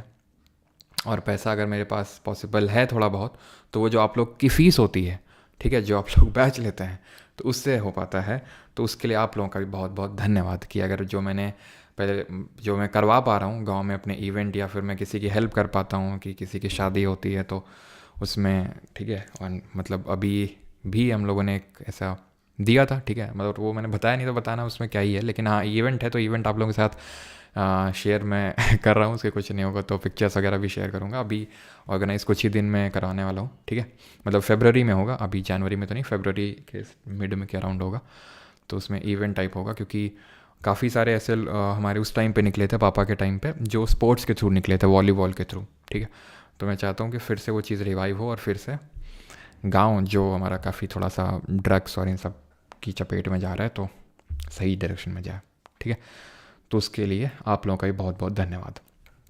तो अकबर पे वापस आते हैं। तो इसने एक नया रिलीजन स्टार्ट किया जिसको हम दीन इलाही के नाम से जानते हैं। अब ये जो रिलीजन था ये सारे धर्मों का एक तरह से सिंथेसिस था। जैसे ने बताया, अकबर जो है टॉलरेंट पॉलिसी ये अपनाता था, ठीक है। फेस मैं बताऊंगा, ठीक है। मतलब आप लोगों को ही बुलाऊंगा, अभी अभी वाले में तो नहीं, लेकिन हाँ from the next year onwards आप लोग भी इन्वाइटेड रहेंगे एज चीफ गेस्ट। हाँ, नेशनल वॉलीबॉल चैम्पियनशिप होगी, एंड क्रिकेट का भी चैम्पियनशिप होगा एक। चलो, तो उसमें है क्या ना कि पूरा सब इवेंट प्लान करना, ऑर्गेनाइज करना काफ़ी मुश्किल है। अब जब हो करवा रहा हूँ तो पता चल रहा है कि बहुत सारी चीज़ें होता है, टीम्स को इनवाइट करना, उनके रहने का, खाने का, सब कुछ, ठीक है, देखना, वो सारी चीज़ें प्लान करनी पड़ती हैं। तो खैर अकबर पे आते हैं। तो अकबर ने एक नया रिलीजन स्टार्ट किया था, दीन इलाही। और दीन इलाही में ये सारे धर्मों का एक तरह से सिंथेसिस था। और Birbal was the first to acquire this religion और टू एक्सेप्ट दिस रिलीजन। जैसे मैंने पहले बताया, कहीं कहीं पे इसको रिलीजन नहीं, एक नया ऑर्डर माना जाता है। खैर हमारी बुक्स में जो जो गवर्नमेंट बुक्स हैं उसमें रिलीजन ही बोला गया, तो हम रिलीजन ही मानेंगे, दीन इलाही, ठीक। और अकबर ने अब क्या क्या बनवाया वो देखते हैं। तो अकबर ने सबसे पहले तो फतेहपुर सीकरी की सिटी बनाई। अब था क्या कि अकबर हो चुका था लगभग 26-27 साल का, ठीक है। उसका कोई बेटा नहीं हो रहा था। चिंतित हो गया था, बिकॉज तब तो यार 20 साल में से शादियाँ हो जाती थी, 18-20 साल में, और बेटा तो हो ही जाता था 22-23 साल तक। बेचारा वो 27-28 साल का होने को आया, बेटा नहीं हो रहा था 26-27 साल तक, है ना। आजकल शादियाँ ही 27-28, 26-27 तक में होती हैं, है ना। तो बेटा हो नहीं रहा था, तो फिर बेचारा परेशान होकर अकबर गया शेख सलीम चिश्ती के पास। तो और सलीम चिश्ती ने बोला कि बेटा जाओ, तुम्हारा बेटा होगा, और एक एक नहीं 3-3 होंगे। अकबर खुश, और अकबर के बेटा हो गया। सबसे पहला वाला हुआ जहांगीरी, ठीक है, सबसे पहला वाला जहांगीरी हुआ। और जब हुआ तो उसने फतेहपुर सीकरी सिटी यहाँ पर बनाई। आगरा के पास में ही पड़ती है ये सिटी, कोई बहुत बड़ी सिटी नहीं, लेकिन हाँ ठीक है, ये एक सिटी है। और इसको कब बनाना शुरू करता है ये, तो जहांगीर का जन्म होता है 1569 में, 1569 में जहांगीर वॉज बॉर्न, ठीक है, जहांगीर का जन्म होता है 1569 में। देन उसके बाद ये 1570 में या फिर 1571 के टाइम पे ये बनना शुरू होती है, 1570 के टाइम पे, ठीक है। 1571 जो सेकेंड बर्थडे है किसका, जो जहांगीर का बोल सकते हैं, उस तक कंप्लीट हो गई थी। और 1571 में ध्यान रखना 1571 में capital shifted to Fatehpur Sikri, capital shifted to Sikri, in short लिख रहा हूँ मैं, आप समझ जाएंगे, फतेहपुर सीकरी की बात हो रही है। अब क्योंकि कैपिटल शिफ्ट की बात हो ही रही है तो आपको बता देते हैं 1585 में, 1585 में ये कैपिटल शिफ्ट फिर से हुआ सीकरी से लाहौर, क्योंकि नॉर्थ वेस्ट जो फ्रंटियर था वो काबिज करना बहुत ज़रूरी था। हमने पता है क्योंकि सारे अटैक यहीं से होते हैं, याद कर लो इंडो ग्रीक के टाइम से और अभी तक सारे अटैक यहीं से हो रहे हैं कि नहीं, चाहे इंडो ग्रीक हो, चाहे पार्थियन हो, शाका हो, चाहे हूंस, चाहे आपके कुशांस हो, चाहे हूंस का अटैक हुआ हो, चाहे आपके ये इस्लामिक इन्वेजन हो, चाहे गौरी का हो, चाहे गजनवी, सब यहीं से आ रहे हैं। तो इसी उसको सिक्योर करना। तो 1585 में कैपिटल फिर से शिफ्ट हो गई, ठीक है, कैपिटल शिफ्ट हो गई 1585 में। देन 1598 में फिर शिफ्ट हुई, 1598 में अब फिर से शिफ्ट हुई, कहाँ से, आगरा, सॉरी लाहौर से आगरा, ठीक है, अभी लाहौर है ना, तो उसको लगा कि हाँ यार लाहौर तो कब्जा हो गया है, तो अब लाहौर से उसने कैपिटल को शिफ्ट किया कहाँ पर, आगरा में, ठीक है। तो कैपिटल शिफ्ट ध्यान रखेंगे। तो उसने बुलंद दरवाज़ा भी बनवाया जब गुजरात में इसको विक्ट्री मिल गई, जब गुजरात में जीत गया कौन, अकबर, तो इसने बुलंद दरवाज़ा का निर्माण करवाया। ये जो आप देख पा रहे हैं इट इज़ दी बुलंद दरवाज़ा, ठीक है, जो फतेहपुर सीकरी में ही है। 1575 में इसको बनवाया गया, 1575 में बुलंद दरवाज़ा, जब गुजरात में जीत मिली किसको, अकबर को, ठीक है। आगरा फोर्ट बनवाया, लाहौर फोर्ट बनवाया, इलाहाबाद फोर्ट बनवाया इसने, और ठीक है ये आपको भूल जाना, ये हम पहले देख चुके हैं, ठीक है। अकबर के कोर्ट में नवरत्न थे जिनको कि 9 ज्वेल्स ऑफ अकबर बोला जाता है, जैसे कि हमने देखा था चंद्रगुप्त सेकंड के कोर्ट में कौन थे, नवरत्न थे कि नहीं थे, जिसमें कि कबीर दास वगैरह थे हमारे, ठीक है, अमर सिम्हा थे, कबीर दास, वेताल भट्टा ये थे। देन अष्ट दिग्गज किसके कोर्ट में थे, जरा बताओ कमेंट में, अष्ट दिग्गज किसके कोर्ट में थे। तो 9 ज्वेल्स कौन थे, तो बीरबल एडमिनिस्ट्रेटर थे जो एडवाइस करते थे, अकबर बीरबल की कहानियाँ भी बहुत फेमस हैं। अबुल फजल स्कॉलर और स्टेट्समैन थे, ठीक है। अभी हम अबुल फजल के देखेंगे कौन सी बुक लिखी उन्होंने। फैज़ी की अगर बात करेंगे तो Faizi was the brother of Abul Fazal का ब्रदर था और स्कॉलर और स्टेट्समैन था। एक्चुअल में एक ट्रांसलेशन डिपार्टमेंट भी बनवा के रखा था अकबर ने, एक कि जितने भी हिंदू टेक्स्ट हैं उनको जितने भी हिंदू टेक्स्ट हैं उनको पर्शियन में कन्वर्ट करवाया जाए।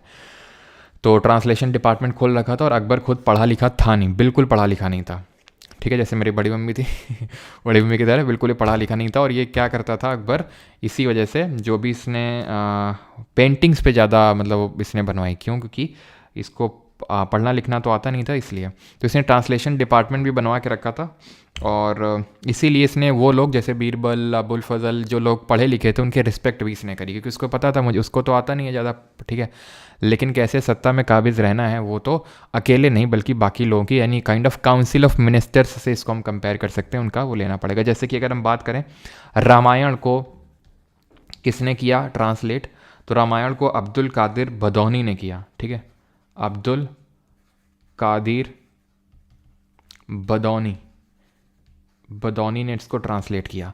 देन महाभारत को ट्रांसलेट किया पर्शियन में अंडर द टाइटल रज़्मनामा, यानी इसको टाइटल दिया रज़्मनामा, ठीक है, किसने, अब्दुल कादिर बदौनी और ये फैज़ी ने, जिसको भी हम देख रहे थे, ठीक है, इसको क्या टाइटल दिया, रज़्मनामा, ठीक है, रज़्मनामा टाइटल दिया गया। टोडरमल, नॉट टोल्डर, ठीक है, टोडरमल फाइनेंस मिनिस्टर थे। भगवान दास मनसबदार थे, भगवान दास वही है अगर आपको याद हो हरखाबाई के भाई, मान सिंह हरखाबाई के जो कज़िन हैं, मान सिंह, ठीक है, ग्रैंड सन ऑफ भारमल, याद है आपको, भारमल वही हैं हरखाबाई के पिता। तानसेन म्यूजिशियन थे, पहले इनके कोर्ट में नहीं थे मियाँ तानसेन, वो उनके बारे में भी हम देख रहे हैं तानसेन के बारे में। अब्दुल रहीम खाना, ये कौन है, बैरम खान का बेटा है, और मुल्ला दो प्याजा। तो ये नवरत्न है इसके कोर्ट के, ठीक है। इसमें फैज़ी की अगर बात करेंगे तो इसने हेल्प किया अकबर को इबादत खाना स्टार्ट करने में भी, ठीक है। और इबादत खाना क्या है, ये है जहाँ पर रिलीजियस डिस्कोर्स होते थे, रिलीजियस डिस्कोर्स मतलब रिलीजियस ऐसे कॉन्वर्सेशन होते थे जहाँ पर सारे धर्म के लोग एक तरह से बैठ रहे हैं और वहाँ पे रिलीजियस डिस्कोर्स हो रहा है, रिलीजियस चर्चा हो रही है, ठीक है। और अगर हम बात करेंगे तानसेन के बारे में तो इनका ओरिजिनल नेम जो है वो रामतनु पांडे है। ध्रुपड़ बजाते थे, ध्रुपड़, और साथ ही ध्यान रखना इन्होंने ध्रुपड़ कंपोज किया और ये बजाते थे रुद्र, वीणा और रबाब। ठीक है, एक सेकेंड रुक जाओ। ठीक है, तो he was the patron of Rudra, Veena. ठीक है, यानी एक्सपोनेंट थे रुद्र, वीणा या फिर रबाब के। टाइटल जो है मियाँ का वो अकबर ने दिया। ये पहले कोर्ट में थे, यहाँ पे राजा रामचंद्र सिंह थे, तोमर डायनेस्टी के रूलर, जो ग्वालियर में रूल कर रहे थे। ग्वालियर का जो फोर्ट है वहाँ पर ये पहले मियाँ जो तानसेन है तब से ये रामतनु पांडे ही होते थे। ठीक है, तानसेन बिकॉज तान बड़ी अच्छी निकालते थे, सिर्फ तानसेन होते थे। मियाँ तो टाइटल अकबर ने दिया इनको, तो इन्होंने अकबर ने इनवाइट किया इनको, मियाँ तानसेन को। तो इनके रामचंद्र सिंह के रिक्वेस्ट में, पहले तो तानसेन जा नहीं रहते, देन इनकी रिक्वेस्ट में वो गए वहाँ पे। ठीक है, घराना इनका रीवा और ग्वालियर है, ध्यान रखना। रीवा घराना या फिर ग्वालियर घराना कुछ भी आ सकता है। और इनके गुरु का नाम है क्या? स्वामी हरिदास। ठीक है, स्वामी हरिदास इनके गुरु का नाम है। यहाँ तक अगर किसी को प्रॉब्लम होगी तो जल्दी से बता देंगे। ठीक है, इबादत खाना भी देख लिया हमने, रिलीजियस डिस्कोर्स होता था, फैजी ने हेल्प किया था इनका। और तानसेन के बारे में देख लिया कि रामतनु पांडे इनका ओरिजिनल नेम था और एक्सपोनेंट थे इसके। ये ठीक है, क्लियर यहाँ तक।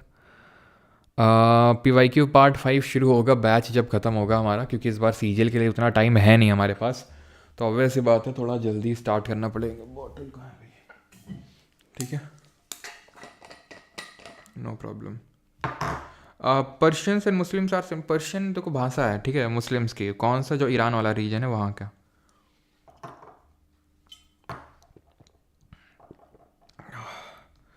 सर अकबर कौन था? अकबर कौन था? हुमायूं का बेटा था और कौन था?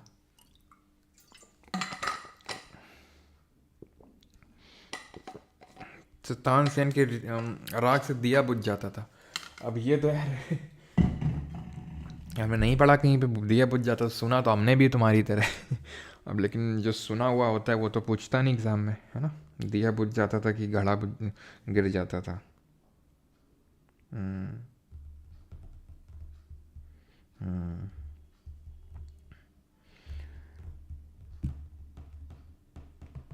नेक रोटेशन, हाँ थैंक यू याद दिलाने के लिए। सभी लोग नेक रोटेट कर लेंगे, थोड़ा दूर देख लेंगे, सो दैट आपकी जो आंखों का लेंस है अपनी फोकल लेंथ को, वो मतलब आंखों का जो लेंस है वो थोड़ा सा रिलैक्स हो, उसको मिल जाए, है ना। खैर, अबुल फजल ने अकबरनामा लिखी, जो वन ऑफ दी क्या थे? नवरत्न। ठीक है, वन ऑफ दी नवरत्न में एक थे। और आपको पता है तानसेन फेस्टिवल भी होता है मध्य प्रदेश में, है ना। और अभी गिनीज़ वर्ल्ड रिकॉर्ड भी सेटअप हुआ था रिसेंट में, इसी में तबला बजाने के लिए। ठीक है, Guinness world record, Tansen festival यहीं पे होता है, तानसेन महोत्सव दिसंबर के टाइम पे होता है। तो अबुल फजल ने अकबरनामा लिखी, जो अकबर की बायोग्राफी है, 3 पार्ट में डिवाइडेड है। पहले वाले पार्ट में अकबर के पूर्वजों के बारे में बताया गया, अकबर के एंसेस्टर्स के बारे में। दूसरे वाले में अकबर का रेंज जो है उसके बारे में, इसका कैसा कैसा क्या कार्यकाल था। और तीसरे वाले में अकबर का प्रशासन बताया गया था, एडमिनिस्ट्रेशन, जो कि शेर शाह सूरी से इंस्पायर्ड था। वही शेर शाह सूरी जिसने अकबर के अब्बू जान को हराया था। तो ऐने अकबरी इसको बोलते हैं, 3rd वॉल्यूम ऑफ अकबरनामा को। ठीक है, अब क्या एडमिनिस्ट्रेशन अडॉप्ट करके रखा था? तो पहले तो लैंड रेवेन्यू सिस्टम देखते हैं। तो लैंड को इसने 4 पार्ट में डिवाइड करके रखा था, पोलाज, परौती, चाचर और बंजर। पोलाज वो लैंड है जो बेस्ट टाइप ऑफ लैंड है, उसको फैलो का मतलब होता है खाली कभी नहीं छोड़ा जाता है।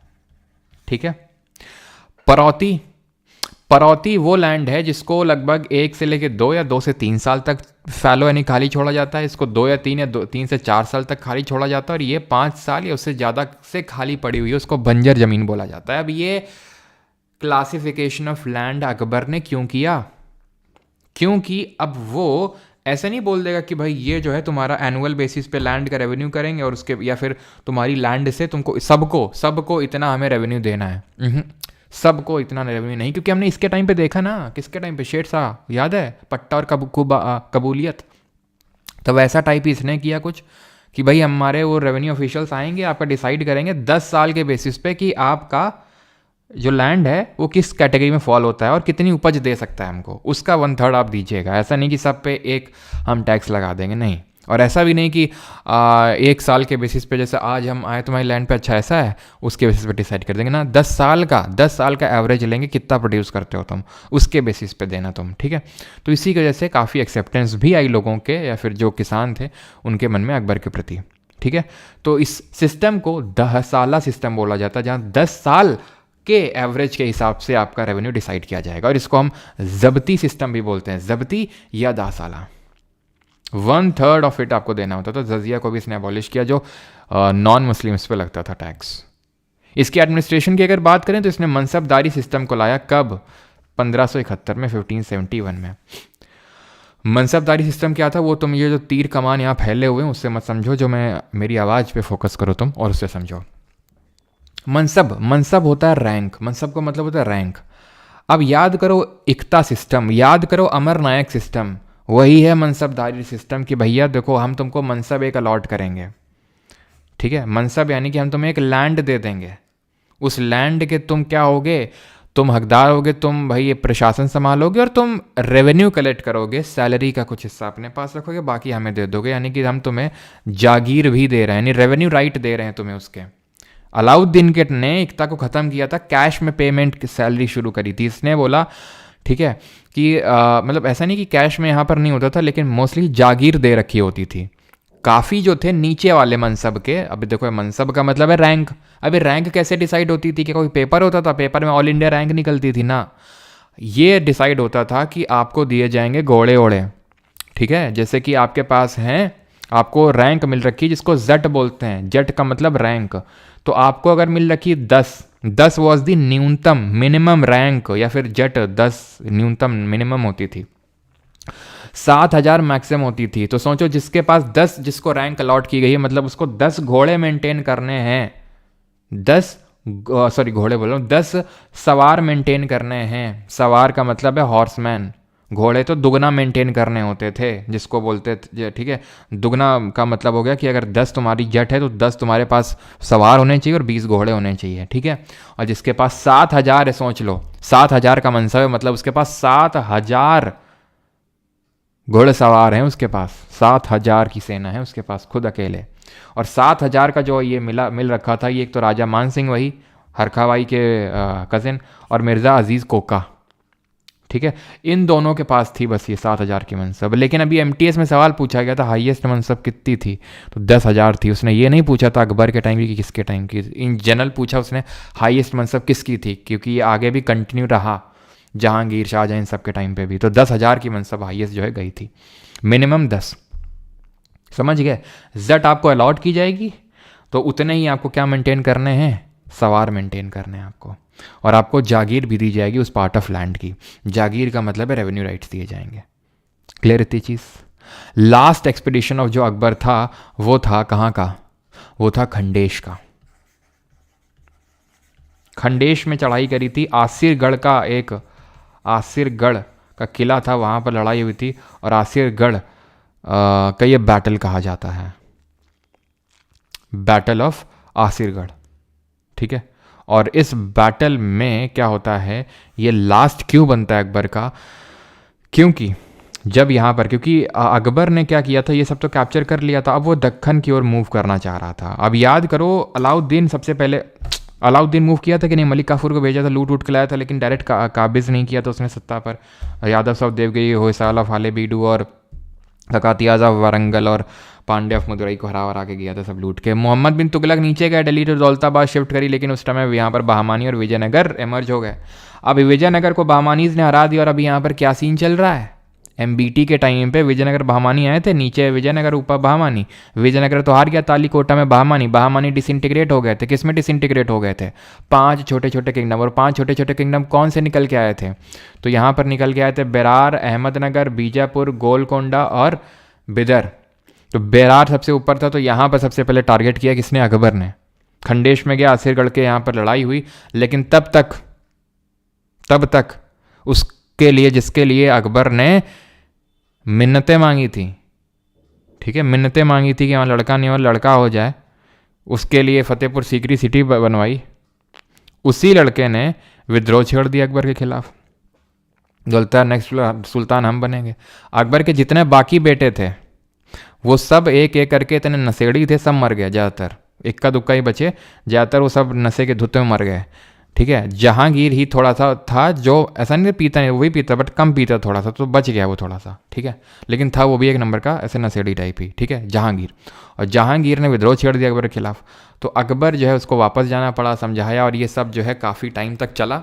ठीक है, अकबर काफ़ी इससे ज़्यादा, एक सेकंड रुको चार्ज लगा, तो अकबर काफ़ी इससे ज़्यादा चिंतित था। ठीक है, अकबर के जो आखिरी के दिन गुजरे वो ढंग से नहीं गुजरे। तो इससे हमें ये सीख मिलती है कि बच्चों के लिए उतना ही छोड़ के जाओ जितने में वो भूखे ना मरे, आराम से जितना पैसा कमाए हो पूरी मौज औज काट के जाओ। नहीं तो जो बच्चे हैं अगर काबिल हैं तो खुद से बना लेंगे। ठीक है, और अगर एकदम एकदम नकारे हैं तो जितना तुमने बनाया उसको भी गंवाने में टाइम दे लगाएंगे नहीं। जैसे जहांगीर के लिए कितने मन्नतें मांगी अकबर ने, कितना किया, लेकिन अकबर जो है लास्ट के टाइम सुकून चैन से नहीं गुजार पाया, क्योंकि जहांगीर इसके मतलब थ्रोन पे बैठने के लिए रिवोल्ट करता ही रहा, और अकबर की बात नहीं मानता था ये। तो फाइनली जो है अकबर को पता चल गया, अकबर के सामने ही कोरोनेशन कर दिया गया जहांगीर का, और जहांगीर बन गया अगला रूलर। ठीक है, क्योंकि जहांगीर का ये था, ठीक है, कि भाई, और जहांगीर जो हुआ था ना, जहाँ की कई सारी वाइफ थी, किसकी, अकबर की, लेकिन हरखा बाई जो हिंदू राजपूत रूलर थी, और हरखा बाई का ध्यान रखना टाइटल मिल रखा था मरियम उज़ ज़मानी, मरियम उज़ ज़मानी। ठीक है, तो इसमें मतलब हर जहांगीर ने बोला जो है अब हम वो जहांगीर नहीं रहे जो लिबिर लिबिर करते थे, अब हमको चाहिए फुल इज्जत। तो फुल इज्जत के साथ जो है जहांगीर को वो स्वॉर्ड, वो तलवार, जो बाबर की तलवार जो बाबर ने हुमायूं को दी थी, हुमायूं ने अकबर ने दी थी, वो अकबर ने जहांगीर को दी, जो आपने देखा होगा ये कमर में ऐसे पहन के रखते थे। ठीक है, तो वो टाइप ऑफ जो है दी तलवार। ठीक है, तो यहाँ पर होता है हमारा ख़त्म। ठीक है, 1605 में डेथ हो गई, और टूम्ब है, मकबरा है आगरा में। बाबर कहाँ है, पहले तो आगरा में ही था, बरी किया गया था, लेकिन अभी काबुल अफ़गानिस्तान में है। हुमायूं का जो मकबरा है वो कब्र है वो दिल्ली में है, और इसकी यहाँ पर है। ठीक है, इनके टाइम पे 4 बाग हम देख चुके हैं। मिलिट्री कमांडर को फौजदार बोला जाता था। कोतवाल नहीं होगा तो हम कल के क्लास में डिस्कस करेंगे, बिकॉज कल जहांगीर, शाहजहां, औरंगज़ेब और बाकी के उसके आगे वाले कल देखेंगे। दीवान जो होते थे जिनको रेवेन्यू राइट मिल रखे होते थे, और बख्शीश मतलब जो असिस्ट करते थे मिलिट्री कमांडर को। ठीक है, क्लियर। तो यहाँ पर अब हम करते हैं, यहाँ पर हमारा सब खत्म होता है। अब हम करेंगे क्वेश्चंस। बाकी जिनको बैच वैच लेना है तो ले सकते हैं, उसी के अंदर आपको इंग्लिश का बैच भी मिल जाएगा। ठीक है, और यहाँ से डाउट आउट पूछ सकते हैं। क्लियर, चलिए। ये रिकॉर्डिंग जो होती है क्लास की और जो क्विजेज़ होती हैं सब आपको बैच के अंदर मिलती हैं, जो परमार जी के बैच 3.0 है उसके अंदर। ठीक है, 1 साल की वैलिडिटी है 1099 और लाइफ टाइम की है 1299। ऑलराइट, चलिए भाई, थैंक यू। और अभी हम करते हैं सवाल। ठीक है, क्वेश्चन कर लेते हैं, डॉन बनेगा John. First, under this following statement, under Akbar the system of zabt was, देखो ये थोड़े से आपको टफ लगेंगे बिकॉज ये यूपीएससी के हैं, लेकिन यार थोड़े से हैं तो यार इनको कर लेते हैं। 10-11 क्वेश्चन है, बाकी एसएससी का तो शायद ही कोई क्वेश्चन होगा जो आपसे बनेगा नहीं। ठीक है, ये थोड़े से आपको टफ लग सकते हैं, लेकिन सागर एसएससी 6 पॉइंट के और लाइक 2.8 के। अच्छा, लाइक कम है क्या? चलो कोई नहीं, तो मेन फोकस करो, मतलब आप पढ़ने पे, लाइक वाइक की कोई ज़रूरत नहीं है, बस समझ जाओ लेक्चर, उसी में ही बस मैं मेरी प्रसन्न हो जाऊंगा मैं। ठीक है, अंडर अकबर, और अपना साम्राज्य तुम्हें दे दूंगा। Under Akbar the system of zabt was established over a large area from Punjab to Awadh, तो पंजाब से अवध तक था पूरा जब्त इसका। सही है ये। In the 17th century North India the system of zabt lost much ground to system of kankut. देखो 1605 में तो डेथ हो गई, और ये बिगनिंग है अगर हम देखें तो 17th सेंचुरी की। हम आगे पढ़ेंगे जहांगीर, शाहजहां, तो ऐसा हम कुछ देखते नहीं कि जब्त की जगह कुछ कंकूत आ गया है, ऐसा कुछ नहीं हुआ है। तो ऑप्शन नंबर ए सही आंसर होगा। ये वाला क्वेश्चन करेंगे, अगेन रिपीट, थोड़ा टफ लग सकते हैं लेकिन करिए। ठीक है, क्योंकि कुछ क्वेश्चन है तो पहले ख़त्म कर लेते हैं, देन आते हैं एसएससी वाले पे। Which of the following statement about Akbar are correct, तो अकबर के बारे में कौन सा स्टेटमेंट सही है? 1560 के टाइम पे Akbar had the fort of Agra constructed, तो आगरा का किला बनवाया था अकबर ने, और आगरा को अपना कैपिटल कब बनवाया था? 1598 में, 1598 में। तो पहला वाला सही है आपका, 1570 में Akbar decided to build a new capital of Fatehpur Sikri. बिल्कुल 1569 में अगर याद हो तो जन्म हुआ था किसका, ये जहांगीर का। तो दूसरा वाला तो यार सही होगा, दूसरा अगर सही होगा तो ये वाला आप हटा सकते हो। Akbar also commission a white marble tomb of Sheikh Salim Chishti, तो शेख सलीम चिश्ती की दरगाह भी बनाई थी, ठीक है। और ये अगर हम देखें बुलंद दरवाज़ा ही बनवाया था, है ना, जब गुजरात में उसको विक्ट्री मिल गई थी अकबर को 1575 में, वहीं पे रेड सैंडस्टोन से, है ना, जिसको कि लाल बलुआ पत्थर बोलते हैं हिंदी में। In 1585 Akbar decided to shift the capital back to Agra. 1585 में तो कैपिटल शिफ्ट हुई थी फतेहपुर सीकरी से लाहौर, लाहौर गया था ये। देन लाहौर से आगरा गया था 1598 1598। तो चौथा वाला गलत हो जाएगा, चौथा गलत, तो option number B 1 2 3। Which of the following painter is not associated with Humayun, Humayun के साथ कौन सा पेंटर एसोसिएटेड नहीं है। तो ये काफ़ी डिफिकल्ट क्वेश्चन ही है, ठीक है। इसमें बेहजाद नहीं होगा, ठीक है, बेहजाद इंडिया से नहीं था ये, ठीक है, ये सब थे। Fourth, Akbar issued a farman in 1598 permitting in the city of Khambat. तो 1598 में कैपिटल भी शिफ्ट हुई थी अगर आपको याद हो, आगरा, ठीक है। तो कंस्ट्रक्शन किसका कंस्ट्रक्शन के लिए इसने जो है परमिट किया था, तो चर्च के लिए। आप सरप्राइज हो जाएंगे, चर्च के लिए।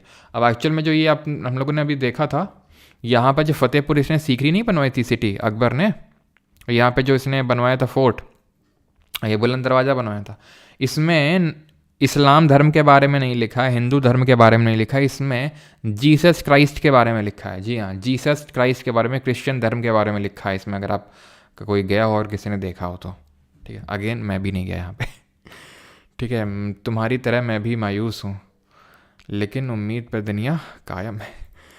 Which of the following terms were used in the Indo-Persian sources of the Mughal period to denote a peasant? तो पेजेंट के लिए कौन से वर्ड का यूज़ किया था? रैयत, असामी, मुजारियन या फिर मजूर। तो मजूर नहीं होता था, मजूर होता था एक काइंड ऑफ जो इनइक्वालिटी होती थी उस समय, कास्ट सिस्टम की इनइक्वालिटी होती थी, उसको पर्शियन लैंग्वेज में मजूर बोलते थे। आंसर ऑप्शन नंबर सी होगा 1 2 3। Man Kautuhal work on music was prepared under the aegis of. तो संगीत पर अधिकृत मन कौतूहल जिसके संरक्षण में तैयार, किसके संरक्षण में तैयार की गई है इसको? मान सिंह ऑफ ग्वालियर, तानसेन, मीराबाई या फिर आमिर खुसरो। मीराबाई का भी जिक्र नहीं है, आमिर खुसरो अलाउद्दीन के टाइम पे था, अलाउद्दीन खिलजी के टाइम पे। राजा Man Singh of Gwalior, Raja Man Singh of Gwalior, जहाँ पे मियाँ तानसेन भी थे। तो मन कौतूहल, ठीक है।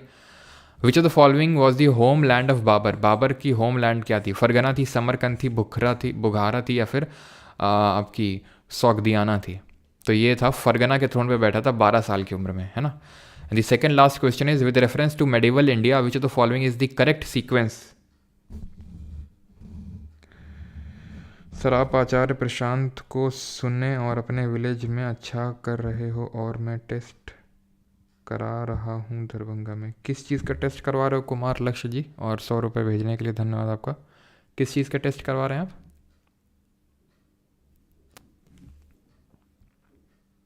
चलिए, तो यहाँ पर अगर हम बात करें, एक सेकेंड, तो सबसे ऊपर कौन होता था? ये डाउन क्यों नहीं हो रहा भाई? चलो, तो ये सबसे ऊपर होता था सूबा, देन होता था आपका सरकार, देन होता था परगना। असेंडिंग ऑर्डर लिखा हुआ है, असेंडिंग का मतलब होता है बढ़ते हुए ऑर्डर में, बढ़ते हुए क्रम में, ठीक है। बढ़ते हुए क्रम में मतलब सूबा सबसे ऊपर होता था, जो प्रोविंस होती थी सूबेदार बैठता था यहाँ पे। देन आता था आपका सरकार, देन आता था सरकार में आमिल बैठता था आपका, एंड देन आता था आपका परगना सबसे उससे नीचे, ठीक है। योग Vashishtha was translated into Persian by Nizamuddin Panipati. तो ये किसके टाइम पे हुआ था योग वशिष्ठ? तो Akbar, option number A. Which of the following statement about Ain i Akbari is not correct. तो एन ए अकबरी के बारे में कौन सा स्टेटमेंट सही नहीं है? जल्दी से बताइए क्यों। कुमार लक्ष्य जी किस चीज़ का टेस्ट करवा रहे हैं?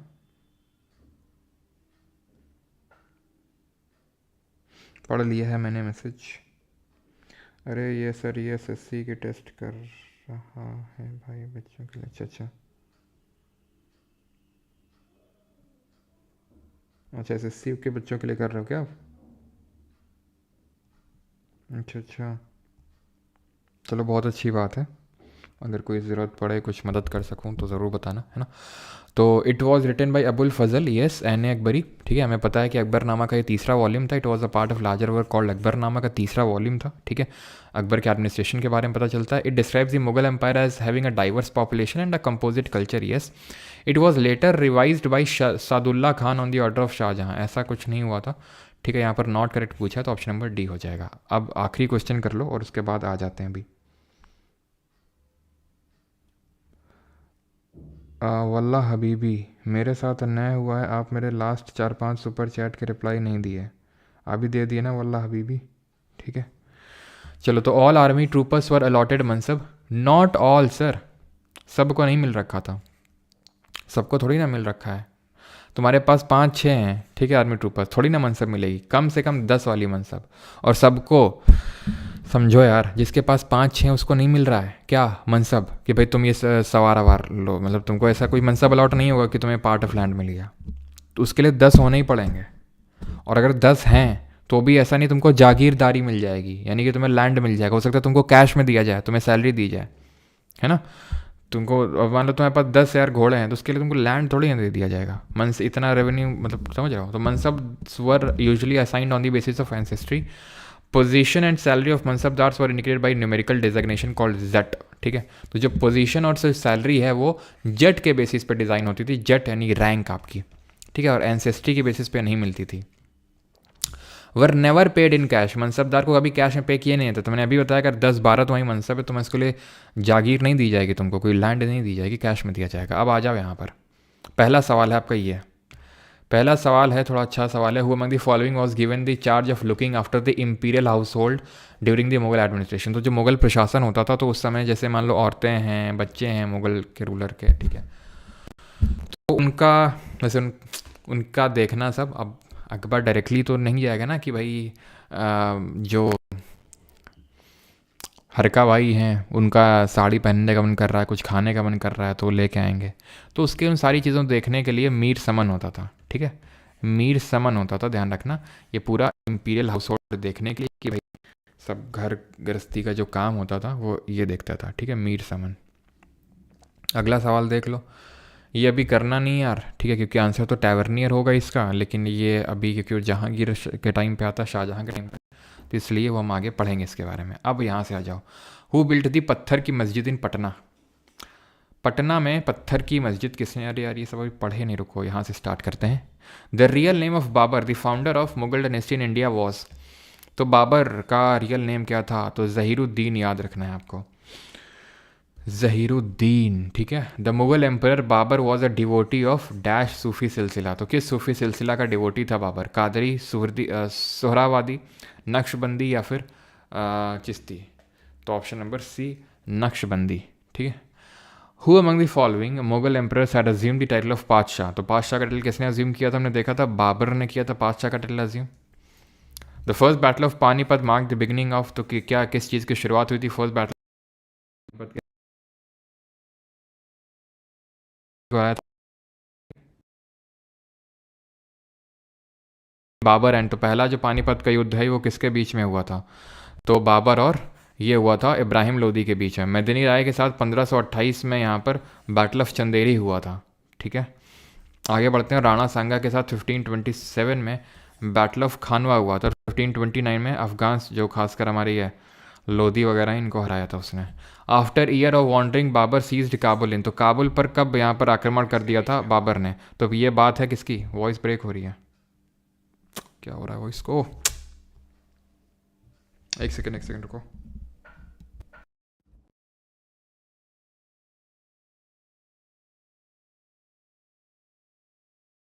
पता नहीं चलता है, इतना महंगा माइक ले रखा हूँ, ठीक है, सो दैट कि कोई दिक्कत ना हो। जब से लिया है तब से जो पुराना मेरा माइक था उससे ज़्यादा दिक्कत आ रही है इसमें। खैर, लैपटॉप भी चेंज किया इसीलिए कि कोई दिक्कत ना हो, लेकिन जब से लिया दिक्कत ही दिक्कत है। तो 1504 में, ठीक है, फरगना के थ्रोन पे 1494 में बैठा 12 साल की उम्र में। देन 1504 में काबुल में आया और काबुल के बाद 1526 में दिल्ली में आक्रमण किया। अभी ठीक है, अभी कुछ नहीं होगा। सर मैं कौन से स्टेट से बताऊँ, प्रसानत बोरा, तुम या तो हो वेस्ट बंगाल से या हो असम से। माइक की बैटरी नहीं ख़त्म हो गई भाई, लैपटॉप में कनेक्ट करना पड़ता है, लैपटॉप की बैटरी लेता है ये। वैसे तो following battles was fought between Babur and Rana Sanga, तो कौन सा हुआ था? Battle of Khanwa. Medini Rai of Chanderi, Hasan Khan of Mewat और महमूद लोदी राणा सांगा को ज्वाइन किए थे, ठीक है। और इनको किस बैटल में हराया था? ठीक है, बाबर ने हराया था इन सबको, है ना। मदनी राय को बैटल ऑफ चंदेरी में 1528, इनको 1529 में बैटल ऑफ खानवा में, सॉरी बैटल ऑफ घाघरा में, और 1527 में बैटल ऑफ खानवा में सांगा को। कबूली बाग ये कहाँ पर है? कबूली बाग किसने कंस्ट्रक्ट करवाई? कबूली बाग कहाँ है? पानीपत में है ये, हरियाणा में, और इसको बनवाया बाबर ने। Option number D. Who among the following was forced to leave his ancestral throne, अपना घर छोड़ने पर किसको मजबूर होना पड़ा? बाबर को। क्यों? क्योंकि उज़्बेक्स के अटैक बढ़ रहे थे फरगना के थ्रोन पे, इसलिए ये बैठा 1504 में आके काबुल में। 1527 में battle of Khanwa fought between Babur and the ruler of Mewar, तो 1527 में किसके बीच में? वो सभी को पता है, राणा सांगा के साथ हुआ, ठीक है। कर लेंगे आप, ये सब आपको खुद से करने हैं। हु वॉज दी, ये जितने क्वेश्चन छुड़ा रहा हूँ खुद से करने, बेहद आसान सवाल है, ठीक है। इतना पढ़ाने के बाद आप आराम से कर सकते हो, इसी वजह से मैं पूरा आज नहीं पढ़ाया हूँ, है ना। Was the eldest of 4 sons of Babur, तो सबसे बड़ा बेटा कौन था बाबर का? हुमायूं था। अस्कर, हिंडल, कामरान, ये सब लड़े थे हुमायूं से थ्रोन पे बैठने के लिए, ठीक है। Babar defeated Mahmood Lodi and sultan Nusrat Shah, ठीक है। तो कब हराया था महमूद लोदी को? 1529 में बैटल ऑफ चौसा। तो यार 15 जलेबी खाने का क्यों एकदम से मन हो रहा है यार मेरा? 1539 में, ठीक है, ये बैटल ऑफ चौसा खेला गया। देन बैटल ऑफ कन्नौज 1540, इसमें हुमायूं और शेर शाह सूरी के बीच में, और दोनों में जीत हुई किसकी? शेर शाह सूरी की। बैटल ऑफ घाघरा था ये। खानवा तो 1527 में बाबर के साथ हुआ था, ठीक है। तो जुके बाबरी किसने लिखी? बाबर ने खुद लिखी, बाद में इसको बाबर नामा में ट्रांसलेट किया किसने? पर्शियन में ट्रांसलेट किया गया था, टर्किश में थी या ये पर्शियन में थी, इसको अब्दुल रहीम खाना ने ट्रांसलेट किया। अगला क्वेश्चन करो जल्दी से। आराम बाग कहाँ पर लोकेटेड है? आराम बाग, मूड सिंग्स। आराम बाग, आराम जो राम बाग हो चुका है, उत्तर प्रदेश में, आगरा में, है ना। ए से आराम बाग, ए से Agra. Where was Babur buried for the first time in 1530, Babur को पहली बार कहाँ दफनाया गया था? काबुल, आगरा, दिल्ली या फिर फरगना? तो फरगना के थ्रोन पे बैठा था ये, लेकिन आगरा में सबसे पहले दफन किया गया था, लेकिन काबुल में अभी प्रेजेंट टाइम में कब्र है इसकी, ठीक है। 26 जनवरी के दिन से सबको जलेबी खिलाएंगे। चलो अभी आते हैं हुमायूं और शेर शाह के बारे में पढ़ते हैं। हुआ among the following was the successor, ये आप कर लेंगे यार, ठीक है। मुगल बाबर का सक्सेसर कौन था? क्यों? Who was the successor of Babur, तो बाबर का सक्सेसर था हुमायूं, ठीक है। As per the Timurid tradition Humayun had to share power with his brother, जैसे तिमुरिद ट्रेडिशन में होता है कि अपने ब्रदर्स के साथ पावर शेयर करना होता है। तो Humayun had the control of Delhi, Agra, central India, while his brother Kamran controlled which of the following regions? Kamran कहाँ का रीजन कंट्रोल कर रहा था, बताओ। सर आप सबका जलेबी का मन करवाओगे यार, एकदम से पता नहीं हुआ, ऐसा लगा कि जलेबी यार मिल जाए। वैसे मैं जलेबी बहुत बहुत ज़्यादा अच्छी नहीं लगती हैं, लेकिन पता नहीं एकदम से मन हुआ।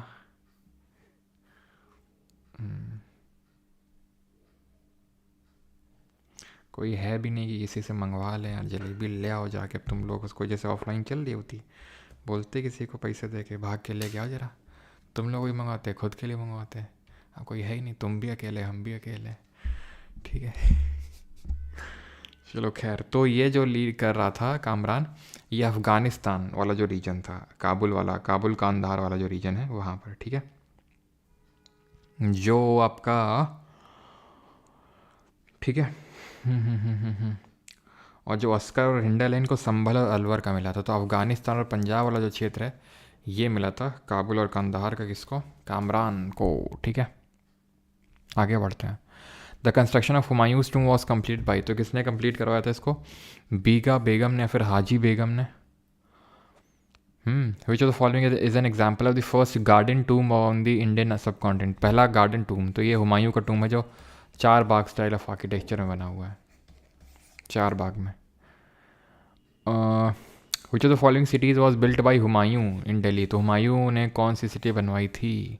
दीन पना, ठीक है। Option number B. Mirza Kamran was the brother of, पता है हुमायूं का था, ये कर लेंगे। हाँ, आफ्टर द डेथ ऑफ ये सीजीएल 2024 में क्वेश्चन पूछा गया, after the death of Humayun 13 साल का जो अकबर था वॉज कोरोनेटेड इन 1556 में इसका ताजपोशी हुआ। कहाँ पे हुआ था? कन्नौर, पंजाब में। कर लोगे, चौसा कन्नौज कई बार किए हैं। Eight which the following place is the टूम of शेर सासुरी, तो शेर सासुरी का टूम कहाँ पर है? सासाराम, बिहार में। Who among the following medieval rulers focused his attention on the construction of सराई? सराई किसने बनवाया था? जीटी रोड पे शेरशाह सूरी ने। पुराना किला किसने बनवाया दिल्ली में? अपने भैया शेरशाह सूरी ने। हुमायूं ने भी उसमें थोड़ा सा अपना रोल दिया था। हाँ जी, तो हिस्टोरिकल शेरशाह सूरी मार्ग जो है आपका, दैट इज़ जीटी रोड, वो कहाँ से कहाँ तक है? तो इंडिया में अगर बात करेंगे तो जो शेरशाह सूरी मार्ग है, जो कि नेशनल हाईवे 1 है, NH1 इंडिया का, वो दिल्ली से अमृतसर है, ऑप्शन नंबर सी।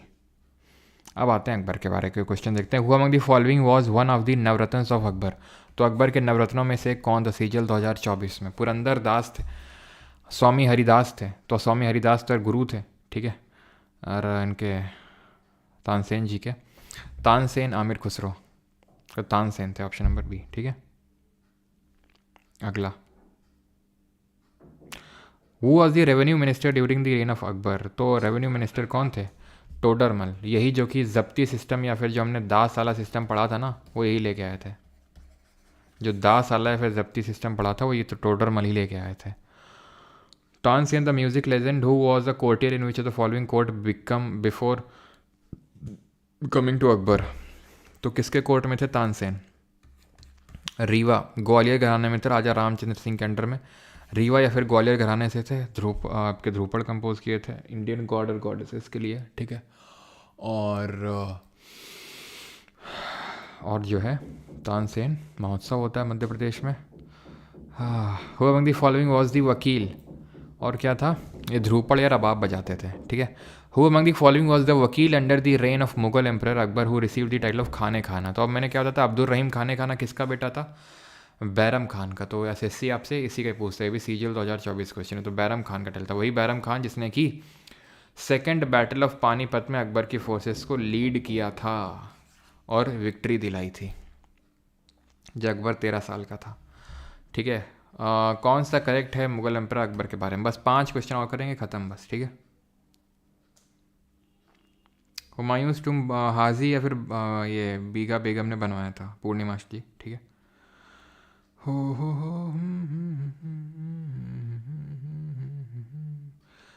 अरे यार, जलेबी कौन लाएगा मेरे लिए अब? क्यों?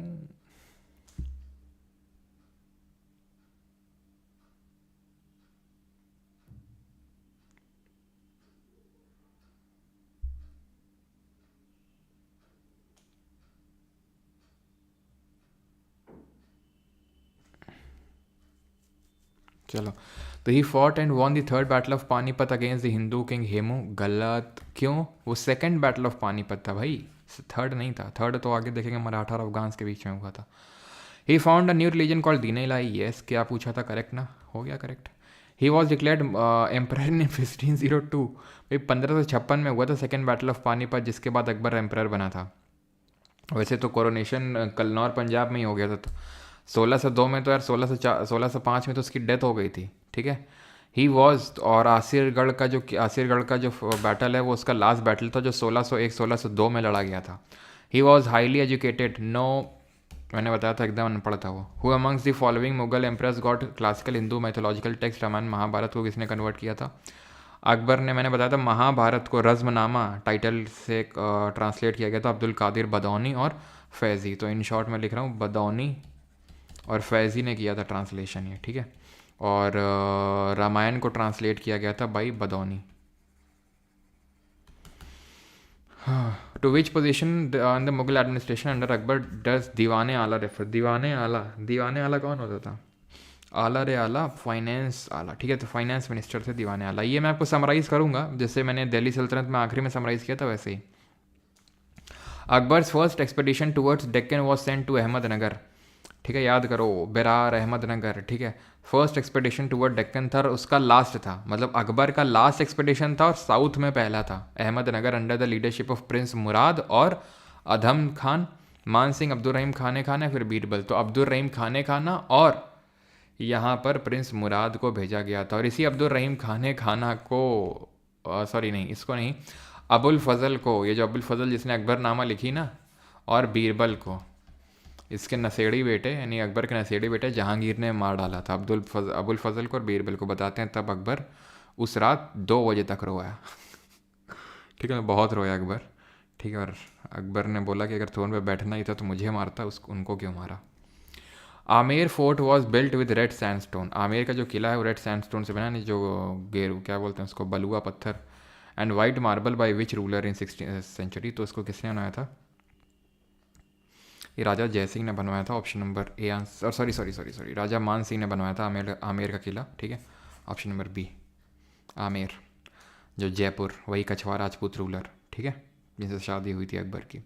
Who among the following introduce jharokha darshan. झरोखा दर्शन क्या होता है भाई? जो रूलर है, जो किंग है, वो बाहर आएगा, मतलब बाहर इन दी सेंस वहाँ खिड़की से बाहर आएगा, लोगों से डायरेक्ट कम्युनिकेट करेगा, अपना दर्शन देगा, डायरेक्टली कम्युनिकेट करेगा। ठीक है, झरोखा दर्शन अकबर ने शुरू किया था। ठीक है, ऑप्शन नंबर डी, डेली होता था झरोखा दर्शन, डेली। अकबरनामा, ये अकबरनामा का ही कौन से वॉल्यूम का पार्ट है? एन अकबरी। अकबरनामा के कौन से वॉल्यूम का पार्ट है? एन अकबरी, जिसमें अकबर के एडमिनिस्ट्रेशन, प्रशासन के बारे में बताया गया। पहला बताता है पूर्वजों के बारे में, दूसरा अकबर के रेन के बारे में, और तीसरा अकबर के एडमिनिस्ट्रेशन के बारे में, जिसका नाम है एन अकबरी। अब यार आप क्वेश्चन खुद से करेंगे, ठीक है। Officer known as diwan. Diwan कौन होता था? जुडिशियल ऑफिसर, फॉरेन अफेयर का, फाइनेंस का, मिलिट्री का। तो दीवान होता था finance minister, option number C. ठीक है, क्वेश्चन करेंगे, जो नहीं आएगा तो फिर बताएंगे। ठीक है, कल क्लास होगी ही, आप बता दीजिएगा, लेकिन क्वेश्चन खुद से अटैम्प्ट करेंगे। ठीक है, सारे क्वेश्चन आप कर ही लेंगे, बाकी कुछ हो इक्का दुक्का अगर ना भी हो पाए तो लोड मत लेना, क्योंकि कल पूरा हो जाएगा आपका मुगल वाला। ठीक है, हो सकता है इक्का दुक्का क्वेश्चन उसके बेसिस पे हो, करिएगा जितने हो जाएं, और फिर जब पढ़ लेंगे तो उसके बेसिस पे बताइएगा आप कि कौन नहीं बना आपसे। ये पीडीएफ आपको कहाँ मिल जाती है? Private Telegram group. Private Telegram group कहाँ है? बैच के अंदर आपको एक लिंक मिल जाता है प्राइवेट टेलीग्राम ग्रुप का, और बैच है आपका परमार अकेडमी एप्लीकेशन और वेबसाइट में। ऑलराइट, महाकुंभ जा रहे हो आप? यार जा तो रहा हूँ, कुछ जाने का प्लान तो कल ही था मकर संक्रांति में, लेकिन सॉरी कल नहीं, आज था प्लान, आज दोपहर में निकलने का और कल डुबकी लगाने का, लेकिन हो नहीं पाया वो सक्सेसफुल, क्योंकि एक्चुअल में आज तारीख लगी है कोर्ट केस जो तुम्हें बताया था पहले, हो सकता है पता हो, तो उसमें ठीक है, उसकी वजह से आज नहीं हो पाया वो। ठीक है, क्योंकि तारीख में जाना पड़ता है कचहरी, तो इस वजह से अगला वाला जो संडे होगा, सो दैट आपकी क्लास भी मिस ना हो, उस हिसाब से जाऊंगा मैं। सैटरडे को जाऊंगा, संडे को ही लौट आऊँगा, सो दैट आपकी क्लास भी मिस ना हो, है ना। चलो, जोमेटो कर लो। जोमेटो यार कब तक करेंगे ना, तब तक मूड कहीं और स्विंग हो चुका होगा ठीक है, इस बैच के अंदर आपको इंग्लिश की क्लास, कंप्यूटर, सब कुछ मिल जाएगा। थैंक यू, धन्यवाद, गुड बाय, टाटा, ख़त्म, गया। चलो,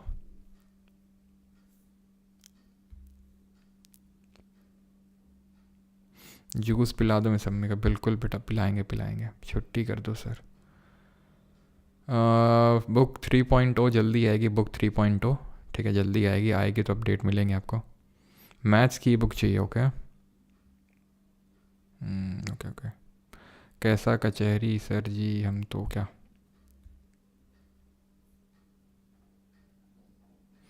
आपके विलेज में जोमेटो चलता है? जोमेटो विलेज में नहीं चलता यार हमारे। ठीक है,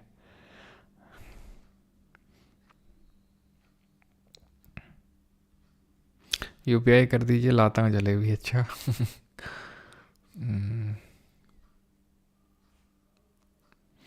चिरकुट बोल रहे हैं, एड्रेस बताओ, अभी लेकर आ रहे हैं जलेबी ऐसी जलेबी नहीं खानी भाई हमें परमार जी, परमार नेशनल गेम्स कब से स्टार्ट होंगे? आनंद चान, परमार नेशनल गेम्स भी स्टार्ट होंगे और उसमें आनंद को चीफ गेस्ट बनाया जाएगा, है ना।